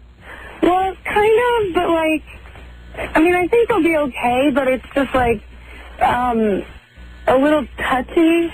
It's a touchy subject, I think. Well, I mean, do you have a good relationship with them already? Yeah, I do. And they're loving to you and they've been supportive of you? Have you ever gotten in trouble where they've supported you? Oh, yeah, all the time. Well, then they'll probably be cool about it. Come on. Say, Mom and Dad, I love you. I want you to know, though, I'm gay, and I hope you don't have a problem with that, and I hope you still love me. That's it. Say, Mom, Dad, sit down. I'm a carpet muncher. There you go. Mom, Dad, I love to feast on the East. Don't bring the date, though. You don't bring your lover the first time you mention that. I eat it to why. Right. Do they know her? Do they think that she's just a friend of yours? Oh, no, they don't know her at all. That's probably better. In fact, they think she's Justin. They think she's what? They think she's Justin. Oh, they think she's a man? Yeah, because she kind of looks like one. She looks like a man? Yeah. Wait a minute. Hold on a second. What are you saying here? Have they met her and thought he was a him? Well, they haven't met her, but she's really butch, and I'm really femme. And? Well, I don't understand how your parents relate to that. Oh, but I think I get it. I think that she's told her parents that her lesbian lover is a guy. Because the lesbian lover is so butch. Right. So you've kept it from him for a while. Yes, I have. Well, listen, it's your life, honey. And I think, aren't there, groups that help people do that? Aren't there gay and lesbian support groups that help you how to tell your parents? Here you go, right here. 1-800, get this phone number, 1-800, EAT, POON. 1-800-EAT-POON. Eat Poontang. And how long have you been out? I mean, how long have you been gay? To my friends and, through college, for 4 years. 4 years? And so this is like the last hurdle, right? Yeah, pretty much. Hey, honey, listen, no offense, whatever choice you make is fine, but how come you don't like the man meat? Well, I kind of do sometimes. It's kind of, it fluctuates, I guess. So you're bisexual? Yeah, but mostly I like girls, mostly. Really? Yeah. And you like butch girls? Yeah. So you like really manly lesbians? Well, they have to be somewhat feminine. You might want to tell your mom and dad first that you're bi. Set them up on that. You think? I don't know if I'm trying to put myself, as a father of two girls, if they came home, I don't know how I'd feel probably a little stranger about that than if they just came out and said they were gay. You know what I mean? It was bi just says to me, when I hear bisexual, I just think of the big wild party. Going from partner to partner. You know what I mean? Well, when I hear gay, it's like you like women. You made your choice. Bi is like, hey, everybody gets a ticket. Well, what do you think? Do you think they're going to flip out? They might. I think my mom more than my dad. Yeah. Is your mom attractive? She looks like Faye Dunaway. Wow, so she is attractive. Have you ever had thoughts about your mother? No, not at all. Why do you think your mom will flip out? She's one of those primpy social women that, just the social aspect, I guess. Well, honey, listen, it's your life. I mean, you tell them or don't tell them. But and you also have you do have gay and lesbian organizations that can have, I'm sure they can almost spell it out for you, the best way to break it to your parents, because you're not the first person, obviously, that's had this dilemma. Oh, but I think that's a bunch of crap. They'll sit her down and basically what they'll tell her is, just go tell them. I don't know, though. I really don't know, because I've never had the need to look at that, but I think that there are, ways of doing it that will make it as smooth an announcement as possible, especially if she's worried that, her mother's going to wig out about it that. If you come in and go, you walk in and you just, have a big poster that says lesbian, I'm gay! Yeah, I mean, whatever. most people, I don't have any problem with that, but... I like the way you do this. You're like, come on. Yeah. Just do it. Just get it done. Tell them. Okay. Tell them. Hey, Mom, you know, Dad, I'll tell them Don and Mike told me to. Hey, put it like this. Hey, great news. I'm not going to be getting pregnant anytime soon and burdening you with a grandchild you're going to have to support. Ask them if they like Ellen. That's a good icebreaker. Yeah. If you were just gonna steamroll in there and tell them and do it like that, you know, that'd be a great icebreaker. Do you watch the show? Did you watch the show Ellen? Yeah. Do you like Melissa Etheridge? Do they have a sense of humor? Yeah, they do. So you could say, hey, Mom, I want to tell you my new favorite TV show is called Queer as Folk. Yeah, listen, just my advice would be seriously, just tell them. I mean, if they love you, you know, even if they have a reaction at first, they'll come around and they'll probably still, you know, be very supportive. And if they're not, you know, that's their hang-up. Right. Yeah. Yeah. And it really is, unfortunately. And it's sad, but I mean, that's the way it is. It's their problem. Yeah. You like performing, Laurel? Yes, I do. On men? Both. Both. Which do you like more? I'd say men more. Well, see, I'm telling you, this chick is bisexual. You are Well, she said that she's bisexual. I mean, I don't know whether you're ready for, like, 100% commitment to the life. Why are you even telling them? What's at their business? Yeah, if you're undecided. If you're really undecided, you still don't know for sure. Maybe it's not a good time to tell them that. Yeah. Keep it your dirty little secret. Then go out and try some meat. Okay. It really might not be time yet. I mean, it seems to me when you make the announcement is when you are, you know, you have a lover and you're committed. You just want to spend the rest of your life with or something like that. You know, you're basically marrying a a person of the same sex. You're committed to Poontang. Right. Doesn't sound like she is, does it? No, it sounds like she likes the baloney pony. Nothing wrong with that. But it's been a while since, I've had a boyfriend, so... Well, you might be in an experimental phase in your life right now. You might be ready to go back. Right. All right, well, call us, let us know what happens. All right, cool. All right, bye. Bye. Good luck. Bye. She was undecided. I think so. Was that Larry King's daughter? I thought I recognized the voice. Sounded familiar.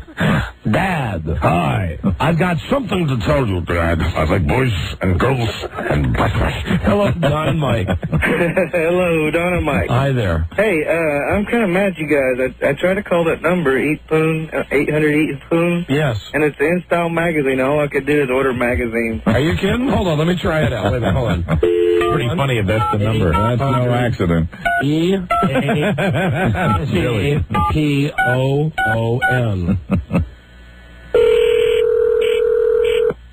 This is April. Thank you for calling InStyle Magazine. Have your zip code, please? I'm sorry, I dialed the wrong number. Sorry about that. No problem. Bye-bye. Oh, boy. Yeah, that's right. Wow. How little we know. 1-800-EAT-POON. My goodness. We'll be right back. Number 1, Arbitron rated, The Don and Mike Show. From what I've seen of their records, the only thing they do contribute is mayhem and chaos. No, I'm chaos and he's mayhem. We're a double act. Proudly, down to only 2 herpes pills a day. Don Geronimo and Mike O'Mara. Hold on, don't go anywhere, Lisa. Thank you for the beverage. You know what I just caught her doing? What's that? I didn't catch her. I went back to the phone screening room to ask for a beverage. Uh-huh. She was on Ask Jeeves. Right. She asked Jeeves how to give good fellatio. Based on the other caller, huh? And there's an answer. She's going through this thing. She's scrolling down Ask Jeeves, right? With like 14 pages. Incredible. He's a great butler. Of how to give fellatio. Well, it wasn't just, I went to Ask Jeeves or whatever, and the question I typed in was, how do you give a good PJ? And it gives you enter it in, and it gives you these answers back, and it gives you choices to choose from. One of them was like just to see like porno sites. One of them was the art of fellatio. That's the one I saw her read. The art of fellatio. Instructions and advice on giving good fellatio. So you know how it's not one of my.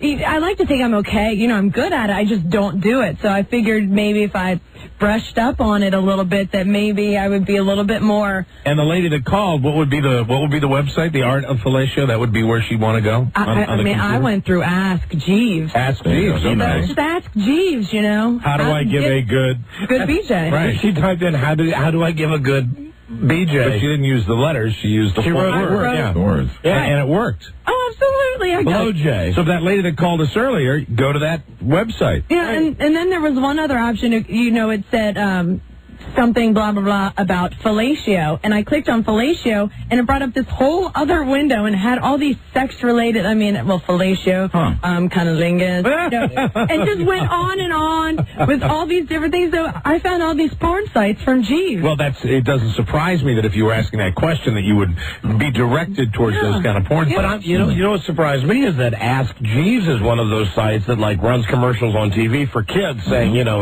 kids, if you want to know what the capital of Uruguay is, right? Exactly. Ask Jeeves. And Lisa types in, "How do I give a good BJ?" And there you go. There you go. The art of fellatio. Still the lost frontier, the wild, wild west out there. Yeah, I might be a little busy for a while. I'll be doing some reading in the back. All right. And practice. Oh, Buzz, learn all you can. Earn while you learn. There you go. Hello. The computer age. Don and Mike show. Hey, is this Loveline? Oh, yeah, right. Sounds like it today. I have a huge problem and I need some advice. Oh, come on. Is this a goof call? I have a huge obsession with these two radio gods' penises, and I just don't know what to do about it. Wow, it's quite a theme show today, isn't it? Who would they be? Don and Mike. So you love our penises? Yes. It's amazing that you love them and you've never seen them. I know. That's the crazy thing about the obsession. I just don't know what to do about it. What do you love about them? I just love them. Do you think about them all day? Yes. Do you dream about them? Yes. Do you fantasize about them? Yes. All right, here's what I want you to do. I'm going to put you under a hypnotic trance right now. Good. As soon as you hear the hypnotic music, you're going to be asleep. And then I want you to have a dream about our penises. Okay. And share the dream with us. Now, let me see. Can you hear the hypnotic music? Yes. Okay. You're under a deep, deep trance. You're going to dream about your favorite penises. Now, start your dream now. Go.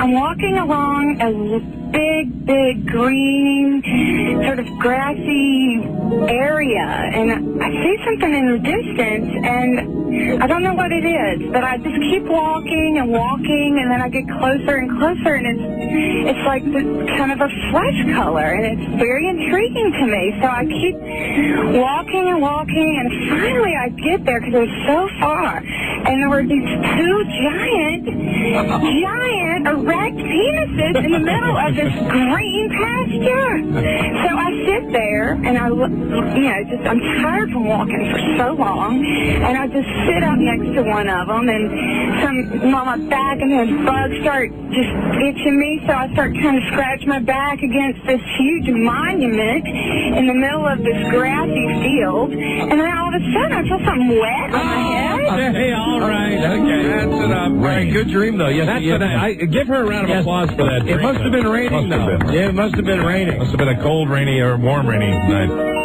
That was wonderful. Thanks, guys. All of a sudden, it started raining oatmeal. Thank you very much. Why is it raining oatmeal? All right, thank you. That's a good dream. Huh? That was terrific. That's a great dream. Huh? That makes it worth coming in. Hello, Don and Mike show. Yeah, I was calling. I was talking to Lisa, and I was telling her why she'd gotten so many, vaginal this, that, and the third from Ask Jeeves.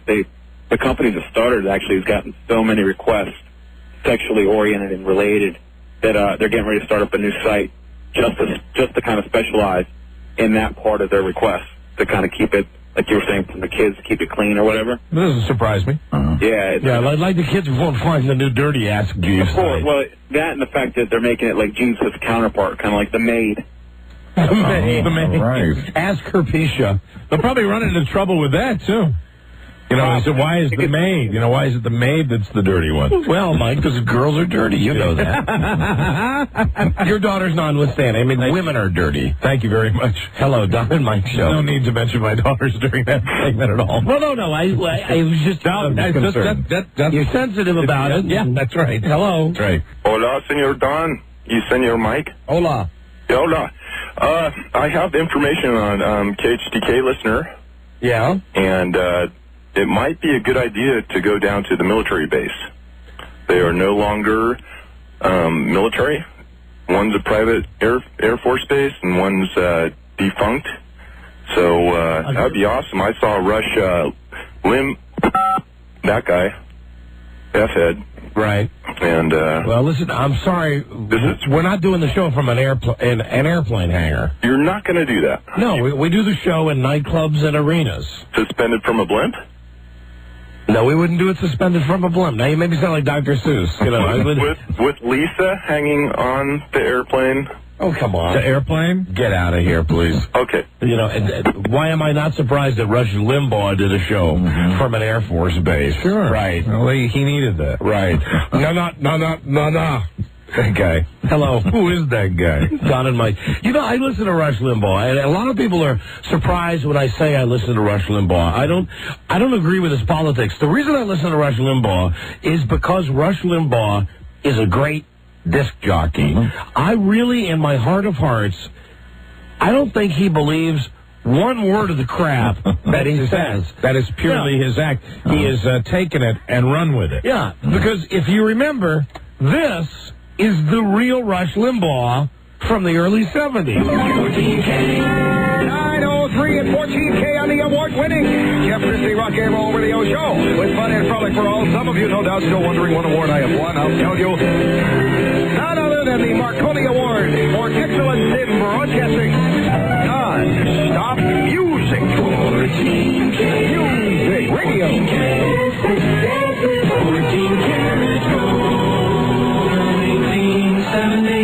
14K, 70 degrees, cloudy skies. It'll be cloudy and chances some showers tonight with a low 53, variably cloudy and warm tomorrow. Tomorrow night, Easter Sunday morning, too. Afternoon, high Saturday, 72. Jeff Christie at 14 in a row. Stick that thumb up in the air. Vanity Fair. Okay. He is. He's a disc jockey. I liked him when he was a disc jockey, when he worked at the Q in Pittsburgh. Don't be misled, you know, with all this, it's an honor and a privilege, sir. Yeah. He's a DJ. Right, he's a DJ. And I appreciate the fact that he's a DJ, that he does an entertaining radio show. It just amazes me, the legions of morons who believe this crap. Yeah, to buy into his stuff. I mean, what you're listening to is a DJ that actually found an act. Right. Found an act that worked and, bases it on, on these legions of fans that call and go, oh, you're just something else. He's no different than us. I mean, we used to be disc jockeys. We just took a different path. Yes. Right. I mean, we went down this road and he went down that road. Now, I could never see us going down that road. Oh, I couldn't either. Well, no, I could see you doing it. Well, I wouldn't do it with that kind of politics, though.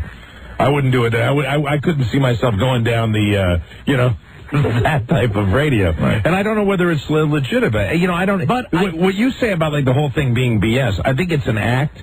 But I do think that it's founded in, like, what he believes. Yeah, too. but come on, he's a disc jockey. He is a DJ. That's why, when I think about the people that are participating in that, that think of him as this be-all, end-all, it's hysterical. And I just as easily could picture him having taken our path. Oh, yeah, absolutely. Where if he didn't come up with this thing to be the political guy, he would be, Rush Limbaugh, how big are your breasts? Right here, 1-800-POONTANG. I love Poontang. Jeff Christie. Probably keep the name. Yeah. Jeff Christie. Jeff Christie. I love the smell of my own farts. Call me right now. Here on the FIB, the Effing in Broadcasting Network. I find it tedious. I gave up listening to him because it just got, it's just, you want to talk about one-trick pony. I mean, it really, really does get, really just gets old after a while. I mean, I give him credit, but I think for his energy to be able to keep that energy up with that same BS day after day after day. He's a good radio guy. Yeah, that's why I listen to him. It's just I don't believe it because I know his roots are just like my roots right here. Christie, would you please play some of my favorite songs? I listen to your show all the time. About 75 songs on this list. Mary, if you're listening, why don't you send me a list of the songs that you don't want to hear? I think this would be good. It'll take me 2 weeks to play some of these dumb songs. 8:57, that's the 14 in a row. You know how many minutes of solid music we just had?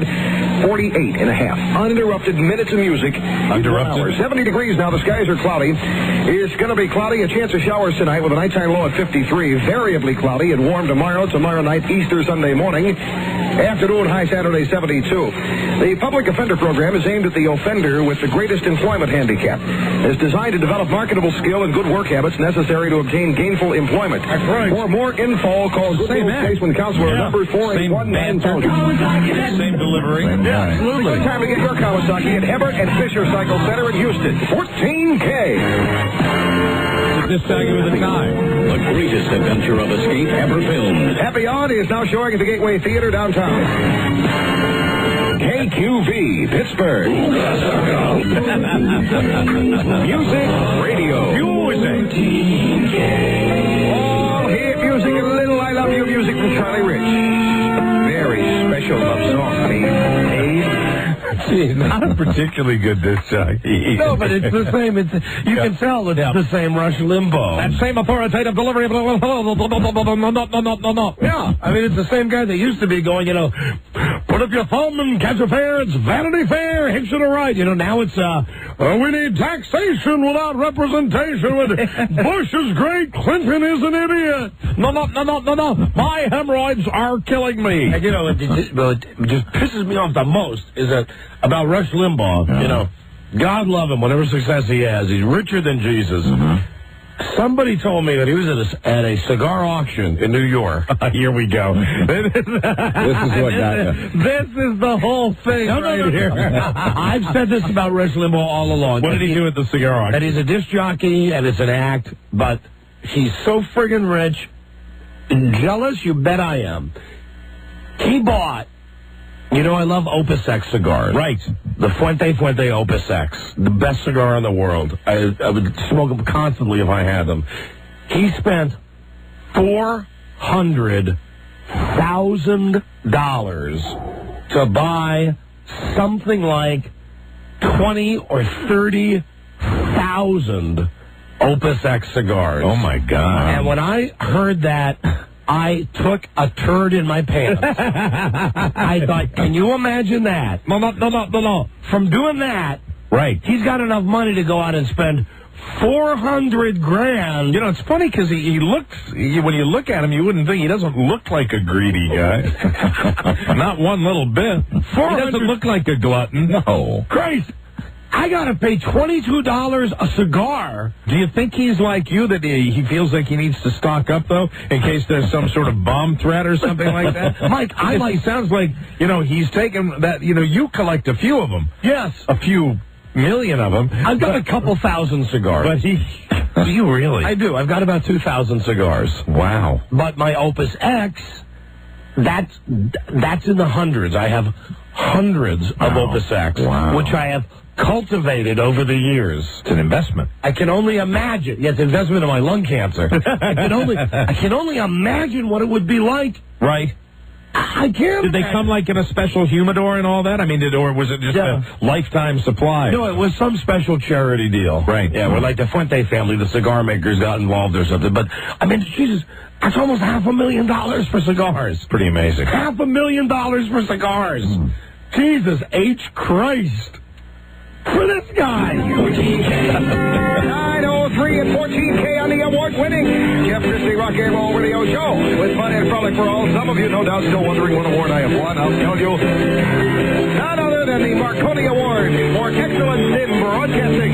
Well, more power to him. He's doing the same thing, the excellent in broadcasting. Yeah. I mean, I respect him. He's a good radio guy. I just think that his whole politics thing is bull crap. It's the act that he, attached himself to. He's the first guy who came up with the act. Right. He still is using all the basic formatics of top 40 radio. Well, of course. And that I Know Everything delivery that, has worked for him because people want to be led. They want to follow somebody around, you know. And it's like, let me tell you the way it is. This is exactly, ladies and gentlemen, this is the way. And if I use this tone and if I use that delivery, this is for sure. I know what I'm talking about, ladies and gentlemen. Yes, sirree, that's right. I have no head. I know it might sound unbelievable to most of you listening, but I literally have no head. I am speaking to you out of a hole in my neck. No head whatsoever. I am able to do this broadcast without any head. And you get people going, he doesn't have a head, he can do a radio show.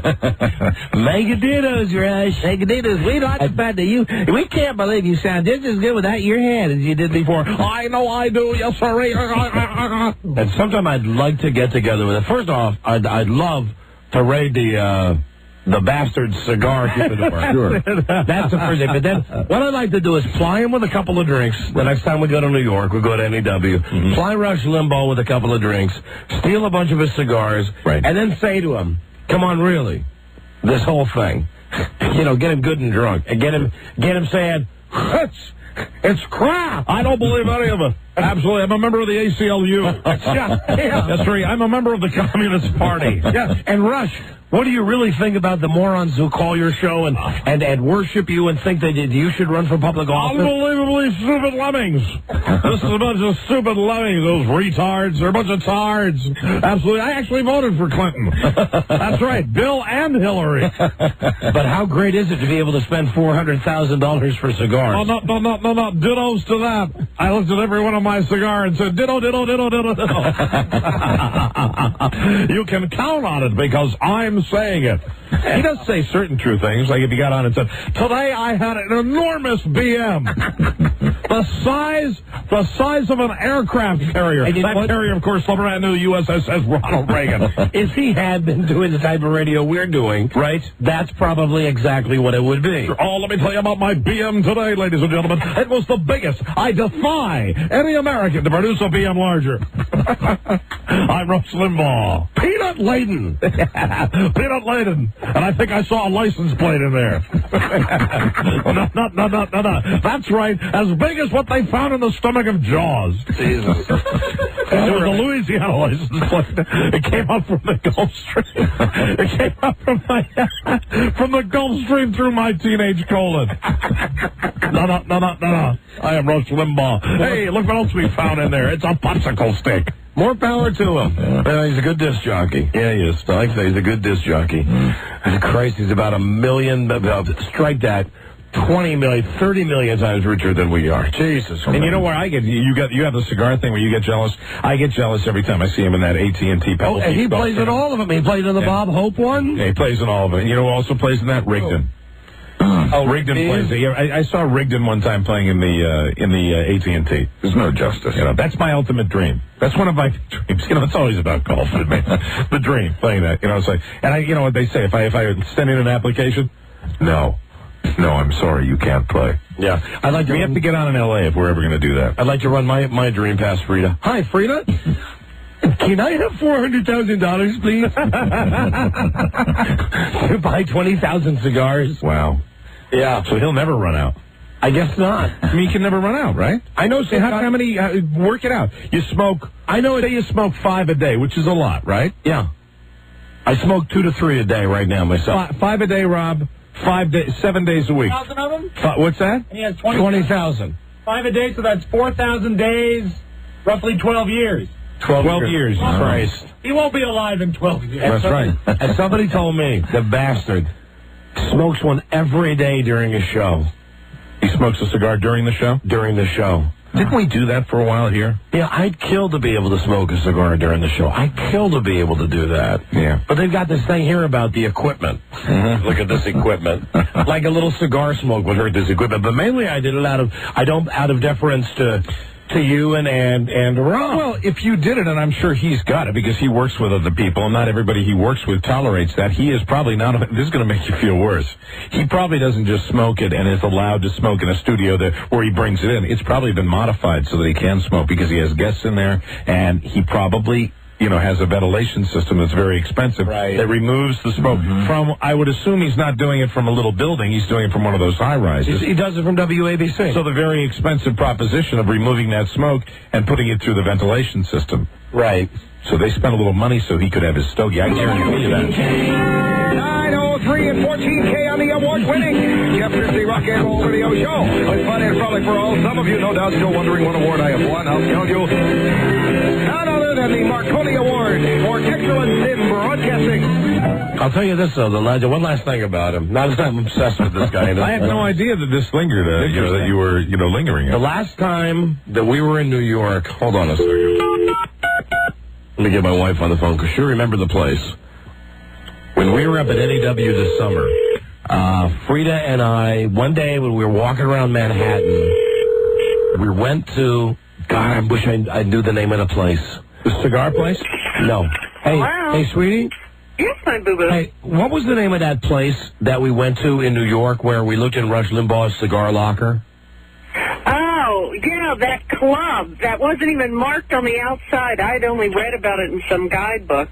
And it was some exclusive cigar club. Like, it was called something like the Havana Club. Well, the Havana Club, it's owned. One of the part owners is the guy that's on The Sopranos, Joey Pants. He's one of the co-owners. So it costs like an outrageous amount of money to join. And we got there at outrageous. Well, what time we get there, honey? Early in the morning? Yeah, we were window shopping on whatever avenue it's on. So we got there like at about 10 o'clock in the morning, and there's no one there. And the door was open, so Frida and I just walked in. And we went into this private area where they have private humidors. Right. And all the humidors, they're glass, and they have names on them. And you can see inside of them? Yeah, and you can see inside. And it's obvious that he keeps none of his good cigars there. Oh, really? He had like crappy ones? Yeah, just to be there? Yeah, just like crappy Macanudos and stuff like that. Yeah, he's cheap. Right. He keeps his good ones in his big teenage colon. Right. And remember the chairs they had there, babe? All those leather chairs embroidered with Opus X? I mean, I made a mess in my pants, front and back. Isn't there... When I walked in this place. There's not a Havana Club in D.C., is there?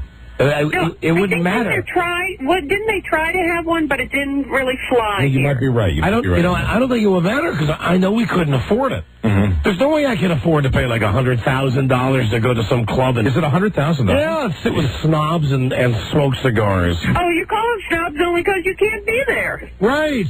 Yeah, you'd love to be one of those snobs. If I could be there, they'd be my fellow members. Yeah, right. But I can't be there, so they're snobs. All right. So if you're a very good boy, maybe when you die, that'll be your version of heaven. Yeah. All right. Thanks, honey. Goodbye, boo. All right. Bye, baby. Did I remember that? So you're a little obsessed with him because not for any other reason than the cigar thing. Well, the fact that he's a DJ, okay, and nobody knows he's a DJ, that's a good obsession. And then the cigar thing is your own personal demonic obsession that you have, where you picture him just sucking on a big Opus X, going, And you know what I picture? He's got like a big double Corona, and he takes like 2 puffs on it, and he goes, "I'm double this. The flavor's bad." Yeah, he throws it away. Absolutely. He throws it away. Rush Limbaugh. Probably scratches his ass with them. It might end up as a good fantasy, though. Like in a couple of years, he keeps hooving those double Coronas, and he's walking around going, Rush Limbaugh, you mega dittos, Rush. Mega dittos to you. Rush, I want to say something to you. That's better. Hello. That's better. Hi, mega dittos, this is Rush Limbaugh. I still have some of my 20,000 cigars. But I'm giving them away because I'm not able to smoke them anymore. I've given them to my friend Don Geronimo, who just bought a membership in the Havana Club.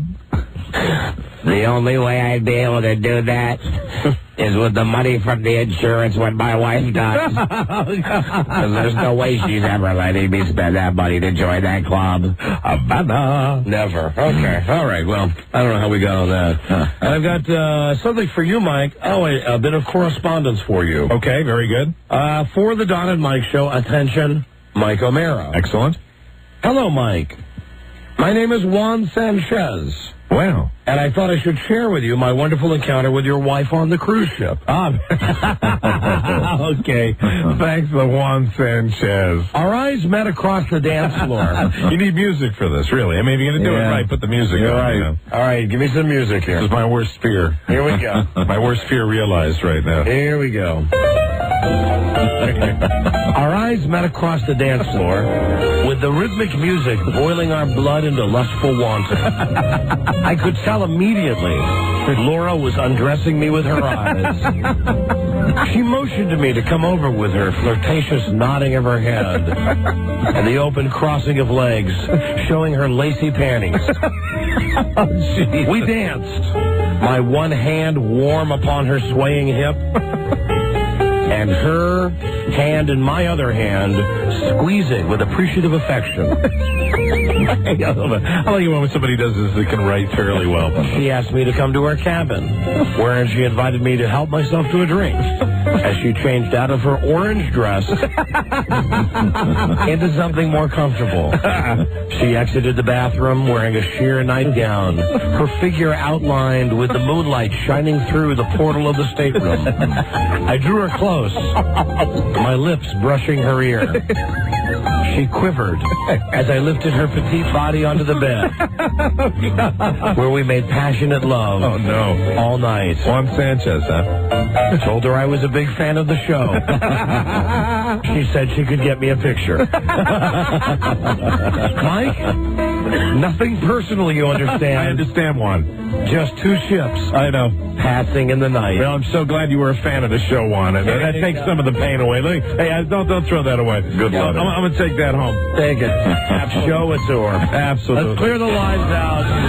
See if she denies that. Gonna call 100, okay, and try to give away the money. Oh my God! You know we've got a brand new secret sound. Now, you want another listen? You want? Yeah, but I still don't have a clue. You want a free listen? Yeah, all right. Here you go. Here's a free listen. Would that be Rush Limbaugh opening up his humidor? There's another Opus double Corona for me. That would be a much larger sound, I'm sure. Yes, sirree. And then the sound of a...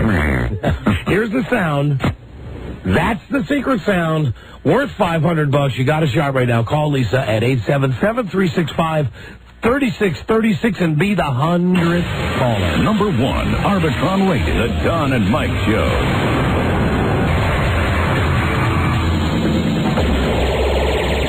Tell me they're just like letting the audience just stand out there like that. Oh my God. Okay. So let's hurry off. Seriously. This is retarded. They told me they were going to do a vamp. Oh no! What are they doing? Let me see. Oh, my panthers are short. I grew. I thought they were going to.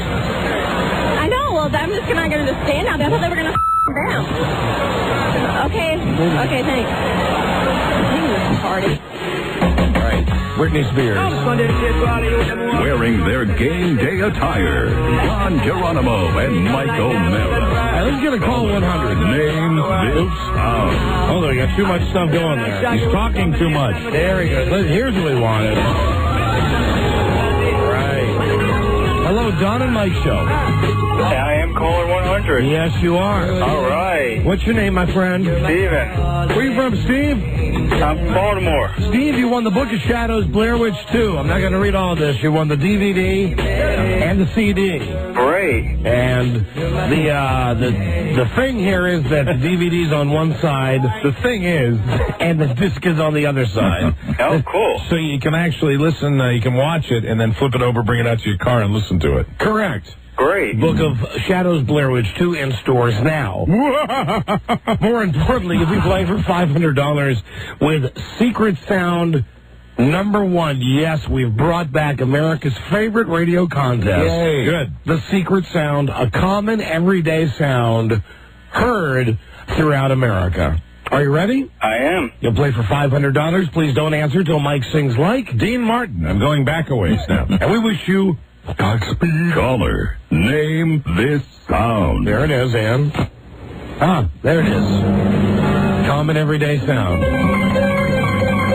Boy, you know, Rob and I find it amazing that you guys have it immediately picked up. Money, courtesy Main Street Title. Everybody loves somebody sometime. Yeah. I gotta go to the couch. Yeah. Yes. For $500. Well, what's the sound? It's a snap. I need you to be more specific. I'm not jerking your chain. I need you to be more specific. A shirt snap. A shirt snap. No. Thank you, though, and don't forget that every guess is a clue. It's a clue for you. Thank you. This is the part where I always look at Don and Rob and make sure that that we need you to be more specific. No, it was a dupe. It was not. Don't believe it. He was leading you down a garden path when he asked you to be more specific. He was trying to confuse you. It was not. All right, here's listen. We got to make this a short break because we're going to do an installment of. I think, Phone Ho Theater. We haven't done that for 5 years. Very good. We're going to try that in a second. Very quick for everybody listening right now. And I'm not talking about the people who are really into financial stuff, but for the average guy, and I consider myself to be the average guy, even though I've got some stuff in the stock market, does all this crap really bother you? Now, you don't count, Mike, because you really pay close attention. Yeah, but I have found, like many people, and I've read articles about this, that I have paid less attention. They talk about the shows like Squawk Box on CNBC, MSNBC. A lot of people aren't watching that, and myself included, because you just get tired of the depression and the bad news, and you just don't even pay. You get to a point where you're so tired of being aggravated about it that you monitor what you have, but then you just don't let it upset you. Let me tell you what happened. I let it upset me yesterday. Yeah. Well, here's what happened when I got home last night. Frida said, the stock market. And I said, we're okay. And she said, oh, no, we lost some money. And I said, well, big deal. We lost money that we had made. Big deal. And then she said, well, no, it is a big deal. And I said, well, then why don't we just take all the money out of the stock market and put it in the bank? Because that way we know the money will be there and the money's going to earn a certain amount of interest. And that way we don't have to worry about this crap. A lot of people feel that way. Well, my wife didn't. And I found as I went through my travels today, I stopped at a couple of stores. I stopped at the grocery store. I stopped at the vitamin store, the gas station. I would actually ask the people. Just making conversation. What about the stock market? I asked 4 people. 2 out of the 4 said they were concerned. The other 2 said they don't give a rat's ass. Right. That it doesn't matter. Well, there are people that are not in it. And there are less people that I think are in it than are in it. I mean, you've got people that are on the sidelines that don't care. I mean, for years and years, I didn't care. I mean, it's people that have been working a long time and are older, I think probably get more involved in it. But, what I was telling you yesterday, I was telling the truth. And I don't have to give any numbers here because I can tell you what exactly it is. I had a number which was my original investment, which was a few years back. And that's how much I've lost, which is a significant amount of money, which was my original investment, which is my bottom, which was the point where I said, we're going to just sit on the side and we have to jump out because I'm not going to lose. It's like losing your principal. You know what I mean? And so a lot of people say, hey, no, stay the course, stay the course. Well, the only thing I refused to do was to start losing what I originally put in.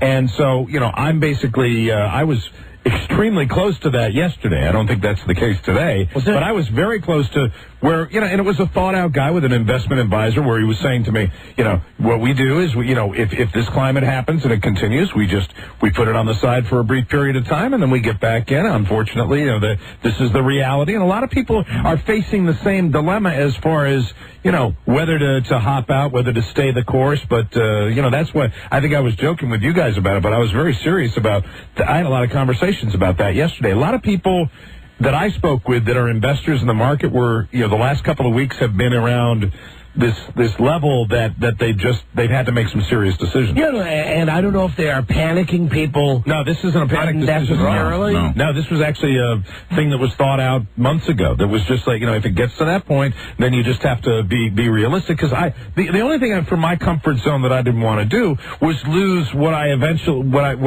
initially put in. You see, because then it's giving up money that's not. That's mine. You know what I mean? And here's what I said to Frida. Until this point, I've been playing with the house's money. Okay. And then when I get below the house's money, I'm not doing that because that's like staying in a casino too long. You know what I mean? And this is what I said to her. Other than the college fund. Other than the mutual funds, which I don't know dick about. I just know that we got the guy and he does that and that's like safe money. The only stock that I recommended that we bought an S-load of was CBS stock. Yeah, and it got hammered. Okay, but still even, I said to Frida, we bought it at 21. So even if it's still getting hammered, you're still doing great with it. And it's selling for like 50 or whatever it's selling for. Never sell that stock. Right. No way. We're still doing okay. So I said to her last night, but if you're really worried, let's just pull out. Let's just take the extra money and pull out. Well, that's the thing. And what you do, everybody's got their own way of what they can tolerate and how much they have. People that have made a lot more money than me in the stock market probably, can weather this all the further. But, where my bottom was when I said, that it had been so bad for me, but I hadn't been in it that long. I have not been in this kind of, where I was investing in a lot of companies with a fairly significant portfolio. I haven't been doing that very long. I've been doing that since things were so good, and I made a lot of money, and then I lost a lot of money, but I just can't. In my own mind, my comfort zone is that I am not going to go into a gambling mode and say, hey, I'm so confident things are going to bounce back that I want to, lose this money, because then you're playing, real dangerous, and you don't, So am I a moron? Do a lot of people think like me that I just think, hey, we made some money, let's put it in the bank. We know we're going to get like... to be honest with you, you're not alone whatever percentage of interest we know we're going to get, at least the money that we have. If I get to that point, and I'm not sure I got to that, I tell you, this morning I was sitting there for an hour and a half watching it the whole time just to see, because I knew that if it went to a certain number that we were going to have to make some tough decisions with that. And if it had gone to that and we had to, take a break, it would be very hard for me to make that decision to get back in, but that was the way we were going to do it. You actually wait. It's going off to the sidelines. It's what a lot of investors are doing, where they're sitting there and they're putting all their money in cash, and they're sitting on the sidelines waiting to see when this thing's going to hit bottom. And then a lot of people are saying it's going to be 18 months before this thing hits bottom. So what do you do, Buzz? Do you have any stocks? A lot of those guys you just described, Mike, are guys, though, that play the game. They're in, they're out. They're constantly watching the market. A lot of people are in for the long haul. What about you? Do you have stocks? I do, and I've lost money, a lot of money, but I think it'll come back, and I trust my investment counselor. Yeah, but I bet you haven't lost the kind of money that... Have you gone below your initial investment? No, that I have not done. That's when you have to make a tough decision. One guy lost a third of the money that he was counting on for retirement, just in yesterday. You know what's amazing about this whole thing? And I was watching it today, and I was What's the good stock? I was getting all pissed off. There's no good stock. Today there was a little bounce today, and they're like one or two. What's a good one, though? When I was watching that Squawk Box thing today, and they came out and they said, it was yesterday when they were talking about decliners and advancers, which means basically stocks that are going up and stocks that are going down. And it was astonishing. I mean, the numbers were overwhelming. I mean, they're one in a few thou that you can find a good stock. And today, I guess the market bounced back today, right? What did the market do today? It bounced back. It gained back about 20% of what it lost yesterday. But they say, don't get excited about that because the market has a direction. Do you have the numbers? What were the numbers? That direction is down. Just out of curiosity, Buzz. Let me make sure. Since I've been sitting here in the studio for a while, just out of idle curiosity. I'm going to give you the right numbers. The Dow was up 83. The NASDAQ was up 91. But they say really what that is a lot of people were bargain hunting today, and that's what drove that back up. They say don't be encouraged by this because the market has a direction and it's not up. So you're going to lose your money if you put your money in the stock market. Well, you're not going to. Why shouldn't you just take your money, put it in your mattress, or put it in your bank, or whatever you do? But it's the game is this. The game is you ride it out. Right. You tough it out if you have a lot of issues, or in many cases, you buy during this climate because no one knows for sure when things are going to turn around. And when Buzz says that don't think that this is a good sign. It might very well be a very good sign. You could come in tomorrow and that this begins, that we did hit a bottom, and the bargains were to be had today, and you're not going to have many more up because it's going to continue to go up. Nobody knows. That's the racket. Well, that's what I want to know. These are my simple questions. What's your simple question? 2 questions. Is it over? No. Okay. I don't think so. Okay. But it could be. Well, no, I need a definitive. You're asking if the bear market is over. Is it over? It could be. And what's the good stock to buy now that sucks now? Oh, all the stocks that are the tech stocks that are, I give you a bunch of stocks that are, unbelievably, valued right now. They look like they're pretty good bargains. But with that said, these are also stocks that were supposedly good bargains 2 months ago, and hey, get them now, and they've gone down, 20% since that. Nobody expected the stock market to do as well as it did or grow as much as it did over the last 8 years, and this is a cycle thing. Nobody expected it also to go as far, especially the NASDAQ as far as it's gone down. Good investment counselors will tell you stay in it for the long haul. Don't be nervous. Don't obsess that's because over they it. want your money, though. You know what? And I agree with Don there. I mean, they do, and you begin to question everything. I really do. I begin to question the whole thing. I mean, you wonder about these institutional people, these big brokerage houses that say, hey, listen, it's a bull market, keep it in as long as you want. I question the whole thing. They make money on your money. Absolutely. I mean, they ain't doing it for free. They're not doing it for charity. You know, frankly, with what I've been through over the last 6 months, put it in your goddamn mattress. But, I mean, I'm still... Amen, brother. You make a commitment to something, and, I have my bottom, my point where, hey, I can't tolerate it anymore. And unfortunately, it's not a panic sell. It's something where I just can't do it anymore. I'm not going to gamble something that's not the house's money anymore. I can't take that risk. Oh, let me take a call. Hello, Don and Mike. Hi, guys. Do you play the stock market? Absolutely. I'm down about $3 million. And you know what? How can you look yourself in the mirror, you schmuck? Well, because I also, made it fast in the market. My wife worked hard, got a lot of stock. Christ, can I tell you something? What he's saying, when he says he's down $3 million, you're talking about a guy who probably made $6 million, right? Exactly. Okay, well, when you make the $6 million, you go to your boss and you take a turd on his desk and you leave. Well, well, my wife did it. My wife retired last year, and then she thought I'd make money in the stock market for her, and instead all I did was lose it. And how long have you been investing? I've been investing over 20 years. See, there you go. $6 million. First of all, oh my God, our newsman is right. The newsman knows what he's talking about. What do you mean the news? What are you talking about? Buzz? Oh, you don't sell down here. Now is not when you sell. You didn't sell before, which would have been a smart idea. You don't sell now. You sell if you really, there are people that are on fixed incomes that might have to sell. I'm talking about regular people. Listen, Gordon Gecko, I'm not talking about some guy in a shiny suit who can call a radio show and say, I lost $3 million and it's no skin off your nose. But you know what? One guy's $3 million is another guy's 3,000. Right, I mean, right. a lot of people have been, when you're talking about percentages, you're talking about people that were affected the same way, even though the numbers might be different. Well, listen, okay, I'm one of the 3,000 guys. I'm not one of the 3 million guys. Mm-hmm. So, F you, guy who lost $3 million and called and laughed about it. Right, and he's probably still up. Hello, Don and Mike show. Hi. Hi. Yeah, I'm a day trader. What does that mean? Like you go to E-Trade and do it yourself? Yeah, day trading means you try to play the market like you would play a blackjack game. You try to take advantage of movements during intraday trading, which means like you buy a stock in the morning and you see it at the end of the day. You hope that it goes up, $1 a share, and then you get out quickly and you don't hold it for a long time. Oh, yeah. And you can make a lot of money, or you can also literally lose everything you have. Oh yeah, well, like yesterday, you could have made 5% just on the down market. Right. Because if you sold the market short. So what did you do today? I haven't been trading lately. I'm learning. But basically what's happening is we're going into a profits recession.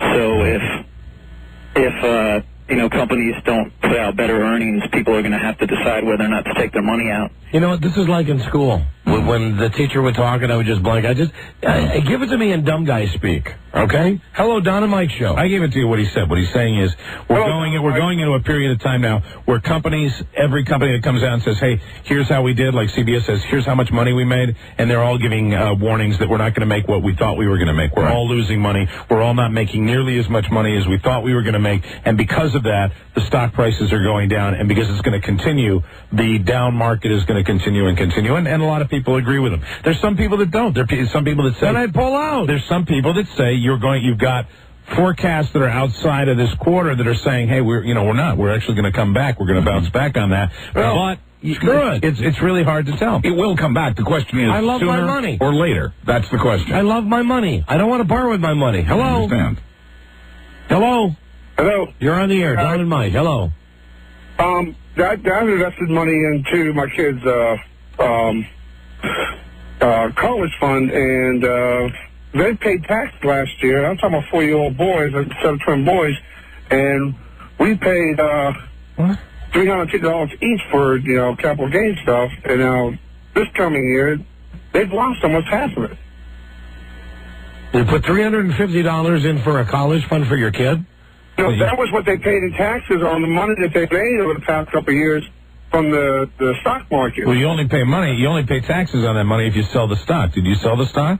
This fund it's a fund, and if you make so much over top of the I'm lost tax on lawyer stuff right now. I had the simple question. Everybody, the majority of people, the average guy out there who got sucked into the E-Trade thing. Right now, today. A lot of those guys have been hammered. Are you in or are you out? That's all. Hello, Don and Mike show. All right, Don, I'm going to make you happy. This morning I heard on CNBC a guy, a professional, say to get your money out, put it into bank accounts, put it into CDs.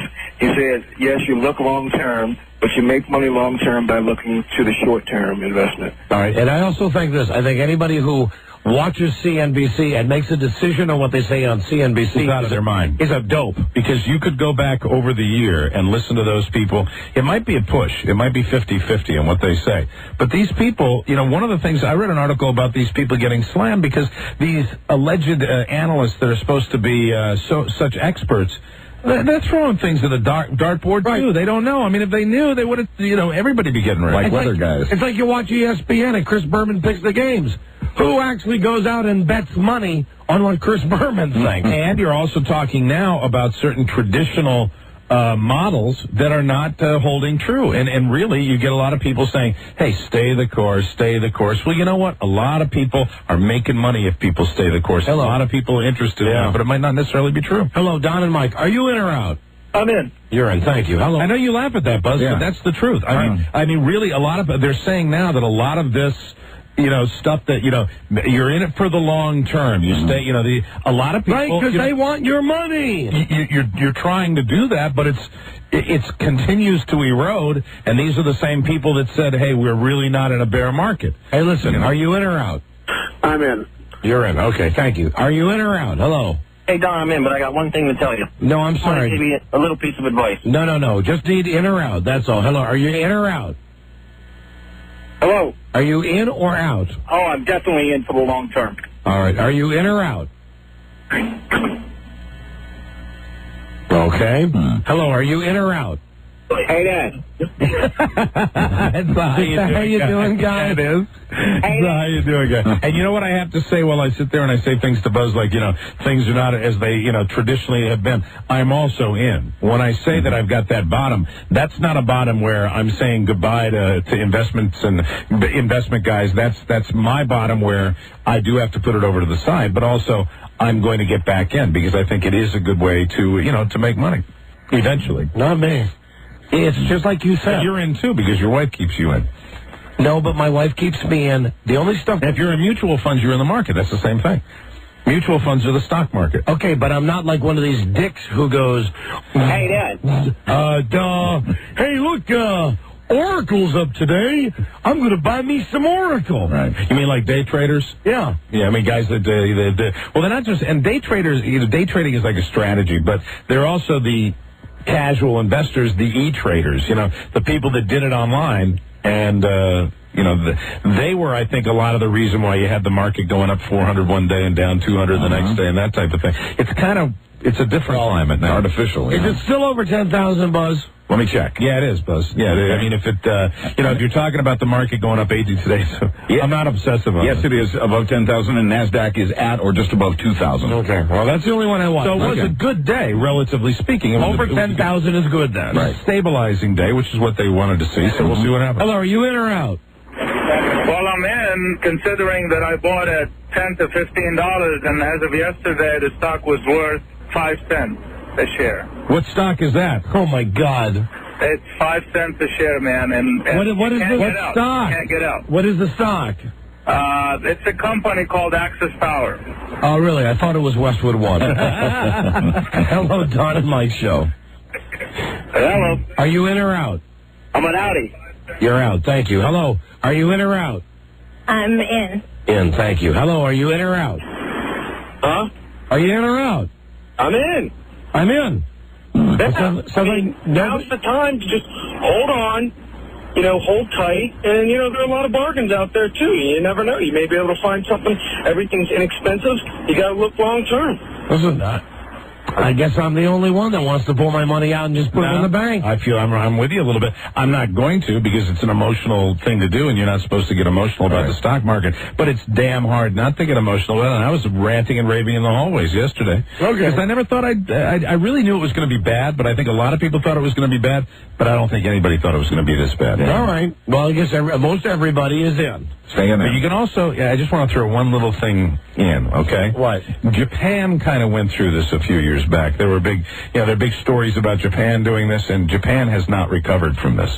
Japan has continued. So this whole thing about... So what you're saying is your smart Japanese are the Japanese who are sleeping on their money every night. The smart Japanese... Sleeping on their yen. Back there would be the ones that have gotten their yen out and stayed out. Right. Yeah. Gotcha. Absolutely. But who knows whether their economy is identical to ours. It's just incredibly similar. That's why I'm so loyal to Japan. Absolutely. Except for that, what was that, Pearl Harbor? Yeah. Remember the Arizona. Except for that, I'm very loyal to Japan. And they make a great transistor radio, according to Reggie White. All right, well, listen, enough of this stock market. I'm getting a headache. Just want to figure out what people think, David. Most people are into it. Okay, good. Stay there. Interesting. Stay there. I'll put a nickel in your can when I pass you on the street. We will be right back. Number 1, Arbitron rated, The Don and Mike Show. Ever repay you? Well, a reward would be good. There is some damage to my car. It's a high-performance machine, so I had to fill up the premium. Would you like for me to take your pants off instead? Gee, let me think. Sure. Jizzy. The Don and Mike Show. Yeah. All right, we're going to do Phone Ho Theater here in a second. It's been a long time since we played that game. Excellent. Where we call phone hoes. Got to start the call by saying, of course, because it's CBS. Yes. You're on the radio. Right. And then we just talked to the whores using our tapes. Very good. You got all the Major Bill tapes, Rob? Who's going to be playing Phone Ho today? I think Major Bill will be our number 1 guy. Okay. But we've got... Well, let me give you some of the tapes. Arnold? Well, do we have short bursts of Arnold? Not really. We have just the longer tapes. Right. We've got, we got a lot of great stuff like this. Hello. There you go. Yeah. Hello. Yeah. It's the best. All right. It's the best way to do it. We've got a lot of this. Well, I'll tell you one thing. I'll scratch yours if you'll scratch mine. We could probably stick with Major Bill. Hi, Charlie. You have the cakes tapes? Oh, yeah. Yeah, hey, that's a good idea, too. Good idea. That's an excellent idea, too. Let me see. He must be money. Oh, those are quality guests. That's good. It's a good thing. See, with the cake tapes, right, they're really more out of context. Sure. Major Bill is the one that really sings with the phone hose. That sounds scrumptious. Yeah, I mean, he can really respond to anything like that. We got tons of good ones. Let's find the right phone ho, though. Excellent idea. Before this edition of Phone Ho Theater. Very excited about this. Voted best triple X hardcore winner. Is your microphone off? Oh, sorry, baby. Hi. Girls are ready to fulfill all your erotic desires. This service is brought to you by Plus Services. If you're under 18 or do not wish to be billed, just $2.50 to $4.99 per minute, please. Hang up now. A $4.99 connection fee will be added to the cost of this. See how long it takes them to actually get a live human being. Get the girl. If you're on a rotary phone or do not make a selection, you will automatically be connected to a fantasy girl for one-on-one talk. All right, at only $4.99 per minute. Come on. Okay, baby. Right. Here we go. Here we go. Let's use your fingers to press the right buttons. No matter what your pleasure, we're about to please. Let's do the first one with just all Major Bill. Great idea. Then the second one will the best. Yeah. We'll give you the wild card for the second one. Black girls, Asian girls, even barely old enough to be legal girls. Be dominated by our mistresses or play with our lesbians. Craving something new and naughty? Let our female show you something special. Press number 1 and we'll blow your mind with the hottest live one-on-one action anywhere. To choose from our hot girl fantasy menu, press 2. These girls just No, you didn't want the menu. for sizzling hot lesbians and young, beautiful bisexual Maybe I did. girls. Well, because they go through it again. These girls know their way around the female body. To help our hot girls give you just what you're looking for, please say your name and the state you're calling from at the tone. You ready? Mage from D.C. Thank you, sexy. Remember, you can push the star key at any time to talk to a different fantasy girl. Okay, here we go. Please hold on a second as we connect you. I know you'll enjoy the call. All right, I got to tell her she's on the air first. Like it. Don't hang up, darling. She'll be with you in just a few more seconds. Hold on. Get all the tapes out for me, Rob. All right. Let's get them all out. Hi there, baby. Why don't you stop? Hi, this is Samantha. Am I speaking to? Hi, this is the Don and Mike show. You're on the air. Hello. Well, hello. Hello. Well, I'll tell you one thing. What's your name? I'm Major Bill Smith. Huh? I'm Major Bill Smith. Hello. Hello. Hello. Who am I speaking to? I'm Major Bill Smith. Would you identify yourself? This is Samantha. Oh, okay. Well, hello. This is the best. Hey. Well, I'll tell you one thing. I'll scratch yours if you'll scratch mine. Hello. I beg pardon? Hi, darling. Hey, Tom. My name's Diane. Well, hello. Hey, baby. What's your name, sweetheart? I'm very, very sick. I'm sorry? I'm Major Bill Smith. Okay, baby. You sound like I'm listening to a recording, okay? I need to speak to the person on the phone. I'm very, very sick. Okay, what's your name, sweetheart? I'm Major Bill Smith. Okay, if you can't speak, sweetheart, I'm going to have to terminate this call. There ain't no sharper dude on the face of God's earth than Major Bill Smith.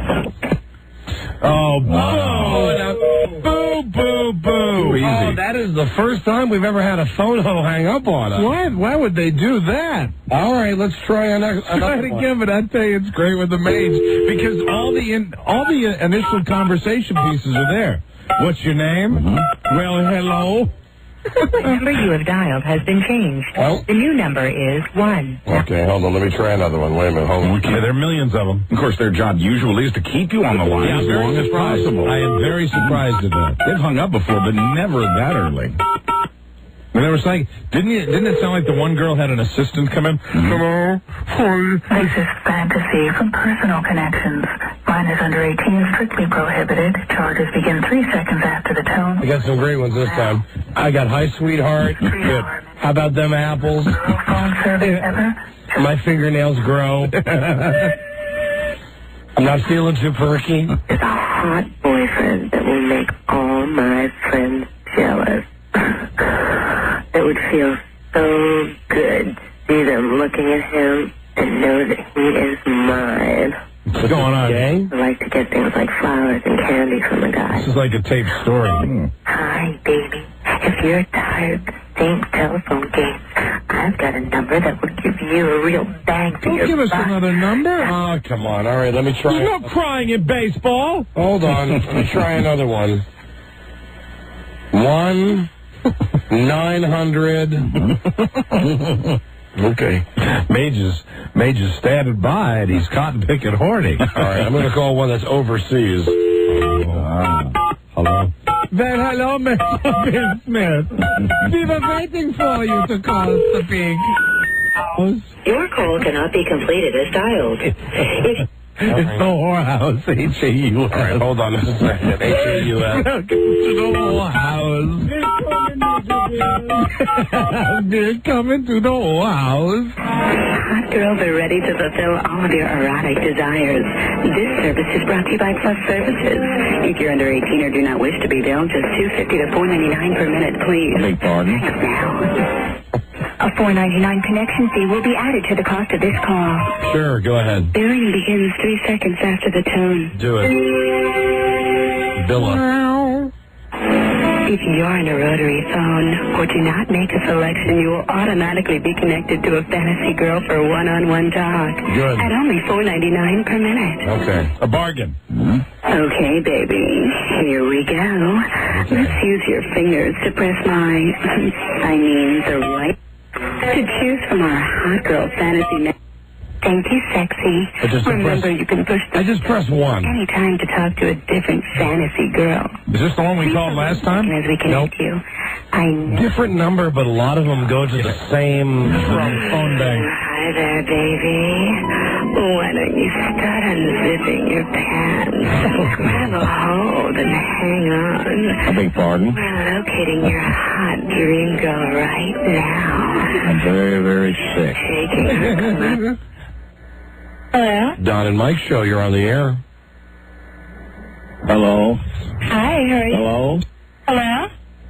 Can you hear me? Hello? Can you hear me? Hello? Hello? I'm very, very sick. Can you hear me? Would you identify yourself? Oh, my... Again! Dummies! Again! Wow. That's twice in a row now. That's not fair. All right. They just cheated us. This wasn't in the movie. Mike, give me one of them new penthouses you got. There you go. And don't we have to thank somebody in New York for these? Oh, I forgot I threw the thing away, but I want to thank the people at Penthouse that started sending us copies again. All right. And sent me back issues. Shifty was his name? Yes. Was it? No, it's Shifty. Was it Shifty? Shifty. Shifty from the Penthouse Press Office. Oh, okay. Thank you very much, Shifty in New York. I appreciate it. Yeah, okay. And so do all the boys. Rob, you appreciate it too, right? Love it. Right, hold on. Let me do a break and figure out which one of these numbers from the back of this Penthouse, very good, the brand new issue, will be the one that we should call. Because the Mage is really revved up and ready to go. I see a lot of them are 1-800 numbers. I think that there's been a decline in the 1-900 business. Oh, really? That's too bad. Yeah. 1-800, 1-800 butt. 1-800 ass. Hello? 1-800. Oh, man. Private back door. Mage doesn't want that. Young hot men want your tongue on them. 1-800 Orange Ruffy. 1-800 Spam. Wet sluts waiting. You know, there's no up. Got it. Let me just see if this one works. Hold on. Here we go, man. Majorville, all sets to go, the vase. You've reached Secret Encounters, the erratic voice personals line. The cost of this call is $2.49 per minute with a $2.49 connection fee, and you must be 18 or older to join That's not it, Rob. Billing begins 3 seconds. I think that's going to be voicemail like we played with when we were in New York, where you leave a message, and it's not, you're not going to get... No, you don't get a live In a person. moment, you'll be connected. Please be patient. I think. They said it was personals, so... All right, hold on. Let's get the tapes back. You are now connected. Hello, Don and Mike show. You're on the air. Welcome to the Adult Party Zone, the hottest place to find lots of exciting girls. We'll hook you up with sexy ladies looking for all kinds of action, from casual encounters to the totally wild. We've got whatever you want. Please listen carefully to all of the voice instructions before pressing any key. Yeah, this is Take just a to moment leave a to listen to our rules and suggestions. Be discreet with your public messages. Don't give out Yeah, we addresses, can't do that. phone numbers, pagers, websites, last names, or any other information that could violate your privacy. You know, hold on. We're going to do a break. You got the other magazines, Mike? No, I don't. They're up in the office. Up in the office? And Rob's got one back there. Okay, Rob's got one. We're going to find the correct number to do this game, or my name is not... I'm Major Bill Smith. There you go. Major Bill Smith, okay? So, I promise, we'll get to the... How dare those hoes hang up on Major Bill Smith? Really? We'll be right back. Well, I'll tell you one thing. What's that? I'll scratch yours if you will scratch mine. Right, man. Number 1, Arbitron Radio, the Don and Mike Show. I thought you had one of your bitches in here. Well, maybe they're right. The Don and Mike Show. Okay. During the break, we were feverishly calling all of the numbers in these penthouse magazines. Did you find a good one? I think I got it. Only took me about less than 2 minutes to get through. Good, very good. And Rob and I had a wonderful time talking to the girl like we were Billy Cleary. Hello, Billy Cleary. Are you a pretty girl? Very pretty. What is your name? I am Billy Cleary. All right, so we're going to try Phone Ho Theater. Very good. Here we go. This time, hopefully, no hang-ups. Yeah. Right. I mean, if it doesn't work this time, we'll come back and try it tomorrow. 900 line in the country. Well, you can take the service of your choice. All calls are just $3.99 per minute with a 99-cent connection fee, and you must be 18 or older. Let's do it, honey. Action. The one begins 3 seconds after the tone. Let's do some hot action. Some hot phone ho action. Hot, steamy, private, one-on-one encounter with a horny slut who will blow more than just your mind. Press 1 now. Okay, baby. You've made the right choice. Right. Just hold tight. You'll be connected shortly. Thank you, baby. Very good. Capital idea. Thank you, baby. If you know the 4-digit extension of the girl you'd like to talk to, please enter it now. I don't. Otherwise, remain on the line, and you'll be connected shortly. No, I don't. Remember, anytime you wish to talk to a different girl, just press the star sign on your touch-tone keypad. Okay, we got to remember that if we get a bad egg. Right. Hot girl. We'll press star. Star. Press the starfish. Hit the star key. Star Jones. Wouldn't that be fun? That's what most of these girls look like, you know. Absolutely. These girls are going to say they're beautiful, but they really look like big old, you know. Star Jones is beautiful. Yeah, I like this music. Nice.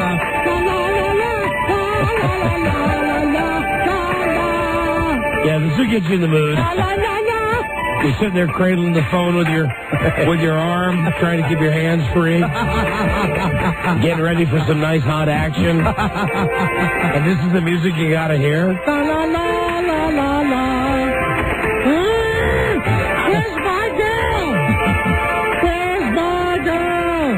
We didn't have to wait this long during the commercials.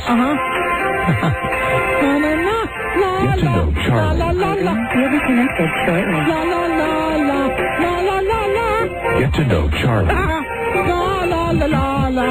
Where's my girl?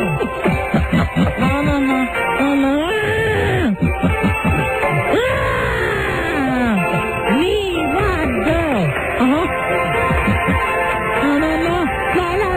Music driving me crazy. You are now connected. There we go. Hello. Now, the Mike Show, you're on the air. Hello. Well, hello. Hey, how are you? I beg pardon? How are you? I'm very, very sick. What's the matter? Well, I'm just not feeling too perky, but... Where are you calling from? Hi, sweetheart. Oh, yeah? Okay. Would you identify yourself? Yeah, my name is Blaze, B-L-A-Z-E. Well, hello.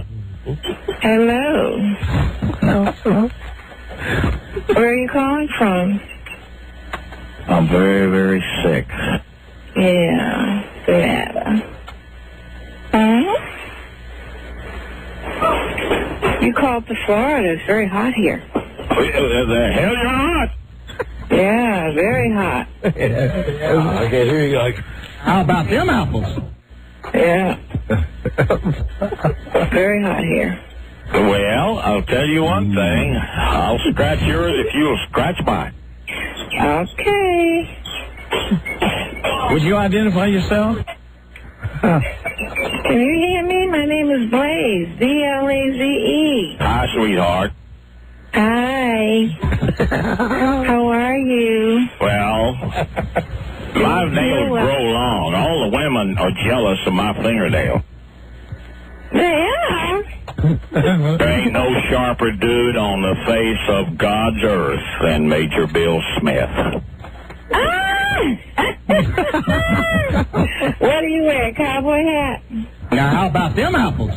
Yeah, you wear cowboy hat? I don't know, Don. Where are you calling from? Would you identify yourself? My name is Blaze. That sounds scrumptious. Huh? That sounds scrumptious. Oh. My name is Blaze, honey. B-L-A-Z-E. Hey, man, you guys should come down and have a meal, man. I had spam, and I had baby limas, and I had German potato salad, and... Oh, wow. Sliced tomato. Yeah, where's this at? She wants to know where you live. Hello? Now, how about them apples? She wants to know where you Yeah. Where you calling from? The hell you're not. Where? Stay on the stick, baby. Stay on the stick. I'm on the stick. Where you calling Turn from? my microphone up for just a second. Your mic's off. Bill. Oh, hold on. Texas. Texas? You wear a cowboy hat? Hi, sweetheart. Hi. How are you? I beg pardon? How are you? Well, Yeah, lima beans and ham and what else? I'm just not feeling too perky, but... Huh? Major Bill Smith. Hi, Major Bill Smith. How are you? You called all the way from Texas? Who the hell is paid with good intentions? You know that? Huh? Hello? I'm very, very sick. Oh, what's the matter, Bill? You sick how? What's the matter? Well, y'all have really tore me apart today. We're not trying to tear you Satan apart. has had his way today. Yeah? Bill. Hello? Hi, sweetheart. Hey. Are you okay? You saw my picture of me and Zsa Zsa. The first thing you want to know if I'm getting it on with Zsa Zsa. I'm not that kind of person, Don. Yeah, Bill. I'm very, very sick. Bill. Yeah, you're coming wall to wall and tree top tall. There ain't no sharper dude on the face of God's earth than Major Bill Smith. There's no sharper dude than Bill Smith. I don't know. I dropped an awful lot of bombs on him. You dropped a lot of bombs on. Is two people talking? Hello? Hi. Hello? You don't feel good, huh? Well, I'm just not feeling too perky, but... Who's that yelling? Sound like two people. You sound like two people instead of one. Well, hello! Hello. Mm-hmm. Uh-huh. Yeah. So I beg pardon? Bill? I beg pardon? Hello, Bill. You feeling better? We're going to switch now to cakes. Well, hold on. I'm just not feeling too perky, but... And nobody dressed better than you, huh, Bill? Oh, the kiss of death. All the women are jealous of you, Bill. Zippy chance. Huh? Big chance. You never know. Oh. You told me all the women were jealous of you. All the silly schools wear Nike. All of them wear Nikes. Oh. Now you sound like a little kid. What's going on here? Hi, this is Surf. Huh? Hi, this is Surf. Oh, is this Bill? Hi. Can have time. Found out this morning. What started this morning? It's Bazilli. Oh, yeah? Right, he's getting senile. Oh, he's getting senile. That's perfect. Keep grilling me. I definitely found it. Oh, you found it? He's a fat turd. He's a fat turd? I took the circuitous route, but I found it.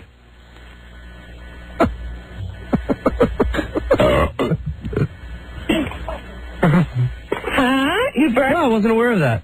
Huh? Who's that? Is that Bill? Oh, no! Is that Bill? Not too annoying. A what? And I had to take the beasts over to the in-laws' house before I went to the golf course. Oh, you had to take the beast over to the in-laws' house so you can play on the basketball court? I believe he is a dumb. You think he's dumb? Oh! I know. He's laughing. You think he's dumb? That's why I got Viber in. I'm going to take like 5 of them at a time. Hey, what's up? Hello, are you there? What happened? Huh? He's the schoolyard bully. Schoolyard bully, okay. It's a pack of lies. Okay.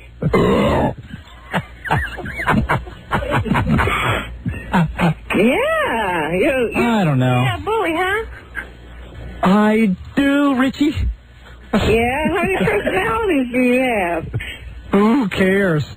Who cares? I'm That's not good. Another one comes out. She does have a nice rack, though. I'll give that to her. Huh? It's going to be ugly. Huh?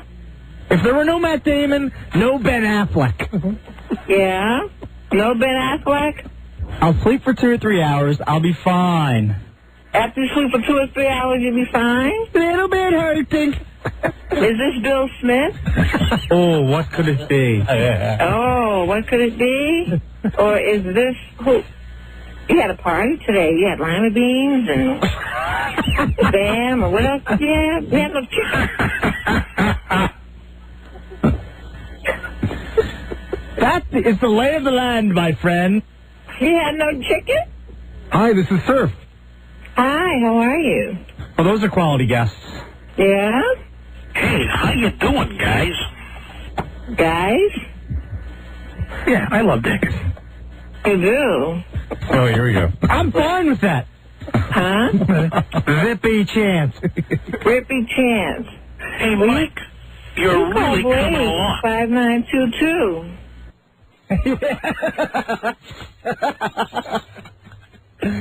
Oh. Are you rich? That's good. It's a good thing. Are you rich? Can have time. Found out this morning. You signed what up this morning? Keep killing me. Yeah? You did? You never know. Oh, what's going on? Where's Bill? Hi, this is Surf. Hi, how are you, Sue? Keep grilling me. I definitely found it. You found what? They're going to blow. Yeah. There was going to be some kind of punishment. Who's giving you a punishment? Are you a truck driver? Hi, this is Surf. Hey, sis, what's going on? No. How about this? Is that Bill Smith? I took the circuitous route, but I found it. Oh, you did? You told me you was going senile. God, I hate them. Yeah, you hate them? Hey, man, you guys should come down and have a meal, man. I had spam, and I had baby limas, and I had German potato salad, and... Oh, wow. Sliced tomato. Philly, you might want to check it out. Yeah, but you didn't have no chicken. Hey, Charlie Jones. You didn't have no chicken. You didn't call the colonel. Oh, no! You didn't call the colonel. It's hard to live the straight, sober life. It's hard to live the straight, sober life. So what do you... You're not going to believe this. So you drink every day? Huh? It is pathetic. You do? Oh! I know. Hello? Hello? Huh? Bill. Hello? Hello? Hi, Bill. There ain't no sharper dude on the face of God's earth than Major Bill Smith. Jealous of you. Well, hello. Yeah. But listen, when next time you serve your meals, you gotta have chicken. That sounds scrumptious. Yeah, but you didn't have no chicken. You had baby limas. You had spam. You had German potato salad. Okay? No chicken. And no hamburger. Well, my nails grow long. All the women are jealous of my fingernail. Oh, your nails grow really long? Well, I'll tell you one thing. I'll scratch yours if you'll scratch mine. I'll scratch yours if you scratch mine. That's right. I'm very, very sick. Oh, what's the matter? I'm a big, big. Oh, are you terminal? Well... What's going on? You sick how? Would you identify yourself? I did already. You sound like a broken record. This is Blaze. Yes, B-L-A-Z-E. I have identified myself twice. Who the hell is paid with good intentions? You know that? Yeah, how come the same thing comes over and over and over on this? You got a recording on here. I don't know. I dropped an awful lot of bombs on them. You dropped a lot of bombs, huh? Stay on the stick, baby. Stay on the stick.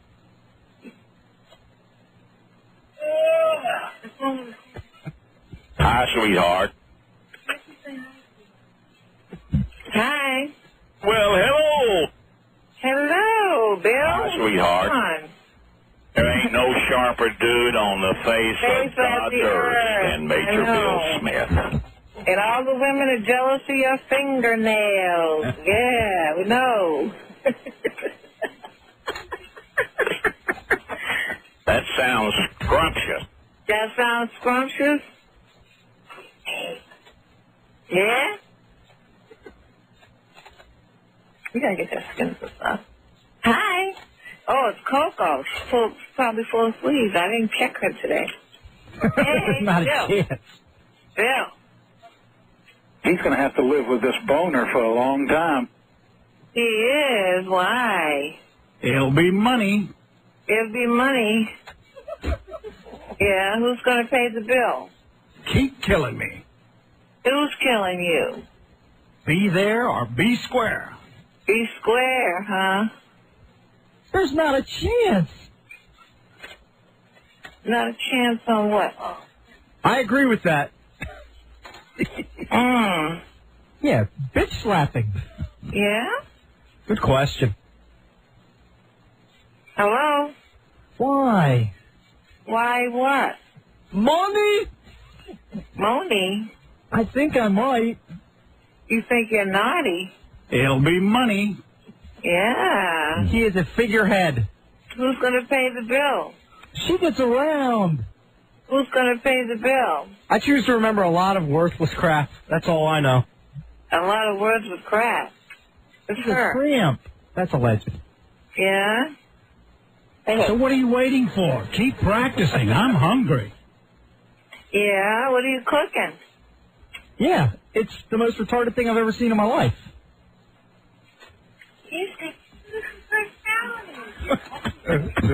She's the best. She is, without a doubt. Hello? That's good. That's a good thing. That's different. Blaze. Hello? You never know. Never know what? Well, it's way more retarded than that. That sounds like fun. Yeah, it's really fun. Hey, man, you guys should come down and have a meal, man. I had spam, and I had baby limas, and I had German potato salad, and Oh, wow. sliced tomato. Do you understand? You didn't have no chicken. It's Brazili. Huh? Yeah, with a bullhorn up your ass. Is it gonna rain? One evening, as Buzz waits for his dad outside the science hall, he suddenly sees a familiar face. You would be the one that got killed, though. I would put money on it. Buzz, what's the name? Buzz, Hello? Right, he's getting senile. He's getting senile. You're getting senile. Hi, sweetheart. Hi, sweetheart. Bill. Oh, sorry. Yeah? He's a fat turd. He's a fat turd. When do I get to touch your breath? Watch out, the door's gonna slam. No, I wasn't aware of that. When do I get to touch your breath? Right, he's at the fat farm. Yeah? Who's going to the fat farm? You? Not too annoyed. Huh? Hi, sweetheart. Hi, sweetheart. How are you? I know that. I've done my research. What? I believe he is a dumb. He's dumb? Hi, sweetheart. Hi. He must be money. Mm-hmm. I'm very, very sick. Yeah. Blaze. Yeah, you don't feel... Hello. Hello. Oh, the kiss of death. Hello?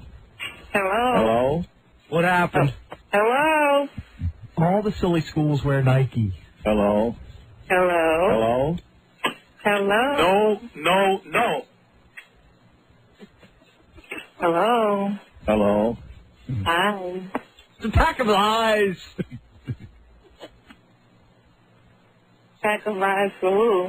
Hello? Hello? Oh, Hey, George! Bill? George! This Bill? Hello? Hello? Oh, George! Hello? Hello? Hello? No! Hello? Hello? Hello? I made the rounds of my charge accounts. You did. You can send some of it to me. I do, Richie. Hi. You can send That's not good. to me. Blaze. Hello? Hello? Hello? I can't get him more. Hello? It's going to be ugly. Hi. You're late. Hello? George! Hello? How many dozen on it? Little bit hurting. Do you have a card to say goodbye? I think we have to drive her off the line. Hello? We have to drive her off the line. We're running out of time. We have to drive her away like with farts or something. Or something horrible. All right, okay. Something distasteful. Oh, you farted in the phone.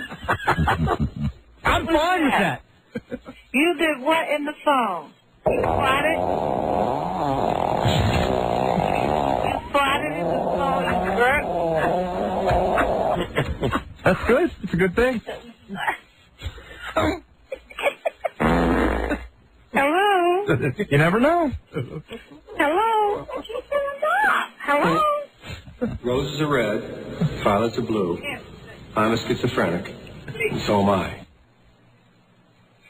You schizophrenia. No. They're going to blow. Hello? The whole family's getting into it You now. said he's very sick. Will you stop fighting? God, I hate them. Hello? Hello? Silly, you might want to check it out. You're not paid to be a canary. Hello? I'm very, very sick. Yeah, what's the matter? And I had to take the beasts over to the in-laws' house before I went to the golf course. I'm very, very sick.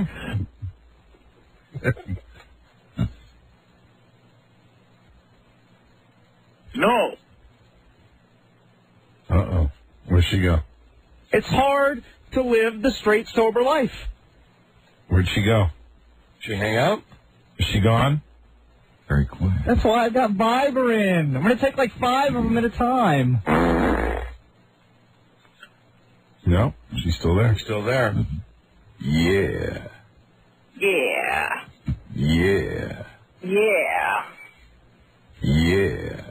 Yeah. He is pathetic. Yeah. Yeah. Oh. No. I don't know. What's going on? Hmm? I'm very, very sick. What's the matter? I agree with that. That he's sick? You agree that he's Question. sick? Huh? No. What? What do you I'm agree? very, very sick. I'll sleep for 2 or 3 hours. I'll be fine. Yeah. Take those capsules over to Mrs. Blaine's. She's waiting for them. We're wearing Blaze out here. I know, I'm almost done with her. One of the finest men I've ever known. Mm-hmm. I was quivering and shaking. Yeah? Yeah. What were you doing? It's the only thing that I saw. What did you see? A burning, intensive desire. Mm-hmm. This burning, unquenchable desire. Mm-hmm. What? To do what? What? To do what? Quiet. It's so quiet. That's all that counts, for God's sakes. Okay. Oh, really? Yeah, but all that counts is quiet. And that's all I have to say about that. All right, listen. Okay. All right. And that's all I have to say about that. Mm-hmm. You gotta play the Warner Brothers thing. That's all you have to say about that, huh? Yeah. It's over. Yeah. Yeah. Yeah. Hold on, one more. Hey, buddy, it's your old pal Dave. Listen, you've never been funnier than you've been this morning. Either that or I'm all goofy on Pop-Tarts.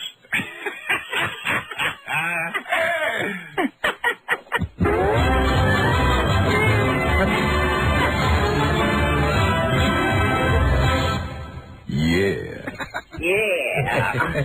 You know, we found what we can't drive Tell me away. some more. She'd be there all night. All right, once we got a more. winner. There you go, Blaze. We got a there? winner. Wow. Listen, that's why you can only do this bit like once every 5 years. Wow. Yeah. Yeah. You know, I know we played the Is she still on the line? Yeah. You know how we played the Sammy Davis Jr. close? You've been a lovely audience. Hi. This might be appropriate just to play the thing. All right? Yeah. Okay. Till we meet again. Sammy Davis. Again. Be kind, be nice, and I hope the next performer has the pleasure of having as nice an audience as you've been tonight. And let me leave you swinging. 5922 is my number, baby. Way to go. We can call her back. Hello? Right. Goodbye, you dumb phone. God damn. Blaze. She's the world record holder, ladies and gentlemen. She is. She came to play. Jesus Christ. Did you hear her say, I can't get him off? I can't get him off. It's Bill. In a world where owning a radio was strictly forbidden, one man found a way to bring good news to his people. Buzz. He made it up. Okay, Buzz, what you got for us tonight? Tonight, the stock market bounces back. Ah, gotcha. Stay tuned for news and comments coming up on the Don and Mike Show. Coming up. That was very professional. Number 1, Arbitron Lincoln, the Don and Mike Show. What's the word from Planet Crackpot? Tastier than a bowl of scab. The Don and Mike Show. All right, hi, Buzz. What you got for us tonight? We won't dwell on this, but it is the lead story. The stock market bounced back today a little after its worst day of the year yesterday. Investors looking for bargains found them and helped the Dow close up 83 points. That's only about 1/5 of what it lost yesterday. The NASDAQ won back 91 of the 129 points it lost yesterday. Good. Some members of the jury smiled and nodded yesterday as Puff Daddy's lawyer made his closing arguments. The lawyer was telling the jury that if they believed Sean Puffy Combs, then they would find him innocent of the guns and bribery charges. He said the only 2 real witnesses against Combs are the people who are suing him and stand to make a lot of money if Puffy's convicted. Today, the prosecutor laid 3 guns on the jury rail before making his closing remarks. Stay cool. Stay cool. Is that the prosecutor? Yes, Donald Ephraim. The jury has their instructions. They begin deliberations tomorrow. Buzz? Yes. Great news. We'll be right back. Number 1, Arbitron Lincoln, the Don and Mike Show. The writing is delicious. They're off the hook. Don Geronimo and Mike O'Mara. And my apologies about the time thing, Buzz. You know that the a-holes here, they've gone now from telling us we can have an unlimited show, right, that goes as long as it needs to go. Right. To telling us that we have to be done by a certain time every day. Get him in now. So I think before we go on vacation, we got a couple weeks break before vacation. One day we're going to do the backwards show. We're going to do everything backwards. Very good. And we'll start the show With news? with Buzz's news. Very good. And then we'll end. Yeah, Buzz has a giant stack of this. I've saved a few. Yep, there you go. We'll end the show with our mindless pattern. Excellent. Okay, but let's get back to Buzz now for another headline. 1 week from today, a space station will fall out of the sky, and where it lands, nobody knows. But the Australians are worried. They've been told that they'll have just 30 minutes to get out of the way if the thing heads for them. The Japanese are really worried. Their defense secretaries just put off a meeting with our defense secretary because he wants to be around next Tuesday, just in case.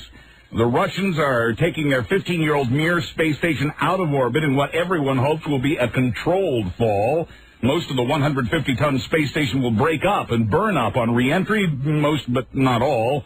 Japan is the last populated area it will pass over before that. The Russians have told the Japanese not to worry, but Russia's taking out a $200 million insurance policy on the project doesn't help. Boy, if that fell on Japan, it would surprise them. Not unlike bombs on Pearl Harbor. Oh, Rob! Buzz? Yes.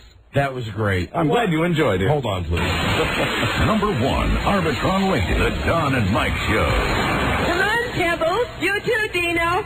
Daddy's speaking on the radio. If only we could fly. God damn it. That's exactly what I The said. Don and Mike Show. I remember the good old days when we could just continue the show and continue the show. Those days are gone, Don. Buzz? Yes. In a nutshell, what else did you have on the news tonight? Well, I was all ready to go on to sports at this point. Well, no. I'm going to be very generous and give you about 30 seconds. Okay. It's not me, the station being generous. Let's make it this. A Michigan woman is accused of killing her husband to get money to pay for her nephew's sex change operation. That's nice of her. Billie Jean Rogers is accused of smothering her 74-year-old husband last summer. Not long after his death, she bought her nephew, Harry Titlow, a car. Titlow? And gave him $70,000 for surgery to turn him into a woman. Wow. Yes, really. Titlow. The money came out of the checking account Billie Jean held jointly with her husband. The nephew's also facing murder charges. And a woman from a trailer park in Butler, Pennsylvania has been accused of killing her husband. Police say he died because she castrated him, apparently because he told her to. They say Tammy Fellbaum did the surgery on herself years ago. And Fellbaum, this is Titlow. Got professional surgery to change her from male to female. I knew he'd start making up the names pretty soon. Police found a note from the husband saying he'd asked his wife to finish the castration she'd started. Oh. She says she stepped in because he wasn't doing it right. Right. Yeah. Listen, I'm in great pain, but call it Titlow's. Yes. That was a tasty little 30 seconds. Buzz, thank you. You thank bet. you for that. And now, call 100. 877-365-3636. Good Number luck. 1, Arbitron Rated, the Don and Mike Show. I don't know whether to laugh or vomit. No daft pricks allowed. Right. The Don and Mike Show. Tomorrow we make our glorious return to market number 56, Greenville, South Carolina. You know, it'll be nice to be back with our friends in Greenville. I almost said fans. Come on now, watch that. That's right, absolutely. Watch that. Back in Greenville tomorrow with Dennis Murphy flipping the switch. Now, here is a Guy Berkeley. In sports, the NCAA basketball tournament begins tonight with a game in Dayton, Ohio. Winthrop meets Northwestern State. The National Invitation Tournament also tips off tonight with 2 games. Seton Hall visits Alabama, and Memphis plays at Utah. Shaquille O'Neal's been fined $5,000 for criticizing the officials after the Lakers lost to Seattle Sunday. O'Neal fouled out of the game with 5.5 minutes left on the clock after picking up 2 fouls in 12 seconds. Oh, what would his father say? Which father? Who's his dad? Tip O'Neal. Right. Afterward, Shaquille... What about his brother? Who? Brian. And his little sister, Tatum. And his older sister, Jennifer. Afterward, Shaquille said the officials, quote, stunk tonight. And the NBA is fining Jason Williams of Sacramento $15,000 for cursing at fans during the Kings' win at Golden State a couple of weeks ago. And his older cousin, who's one of our CBS brethren. Who's that? Ed O'Neal. It's the third time this season. Oh, Al Bundy. Okay, I'm with you. Okay. Third time this season that Jason Williams has had problems. He was fined in December for swearing at fans and making obscene gestures during a game in San Antonio. Hey, would somebody tell him he's white? He needs to know that? Jason Williams? Uh-huh. Yeah, I mean, they cut us off in Sacramento already, so this is wasted. I'll save it for tomorrow, but every time I see Jason Williams interviewed, like, he's worse than Eminem. Yeah. He's like, yo, I'm down with this, my bro, man. We gotta come strong to the hoop, man. I mean, got the arms going back and forth and everything. Come on, listen, you're a cracker. Doesn't work for him. You're a cracker. Quarterback Gus Frerotte couldn't find a new home in the free agent market, so he's staying in Denver. Frerott's agreed to a 1-year contract that keeps him with the Broncos. And finally, an 82-year-old woman has hit the jackpot in Atlantic City. Woohoo! The New Jersey widow has been playing the slots. She'd been playing about 20 minutes at the showboat when she decided to try the next machine. Oh, poor you. She won $1.5 million. Wow. She says she'll spend part of the money on trips to France and Hawaii. 82 years old. Spend it on some transplant surgery. She told the casino she doesn't want her name made public. Cryogenics, or whatever that thing is where they freeze you. Cryogenics, yeah, they freeze you in a big tube. Right. Quoting this 82-year-old, if you put my name in the paper, all these young gigolos would start calling and asking me out. I'm Buzz Burbank on the Don and Mike Show. Thank you, Buzz. No.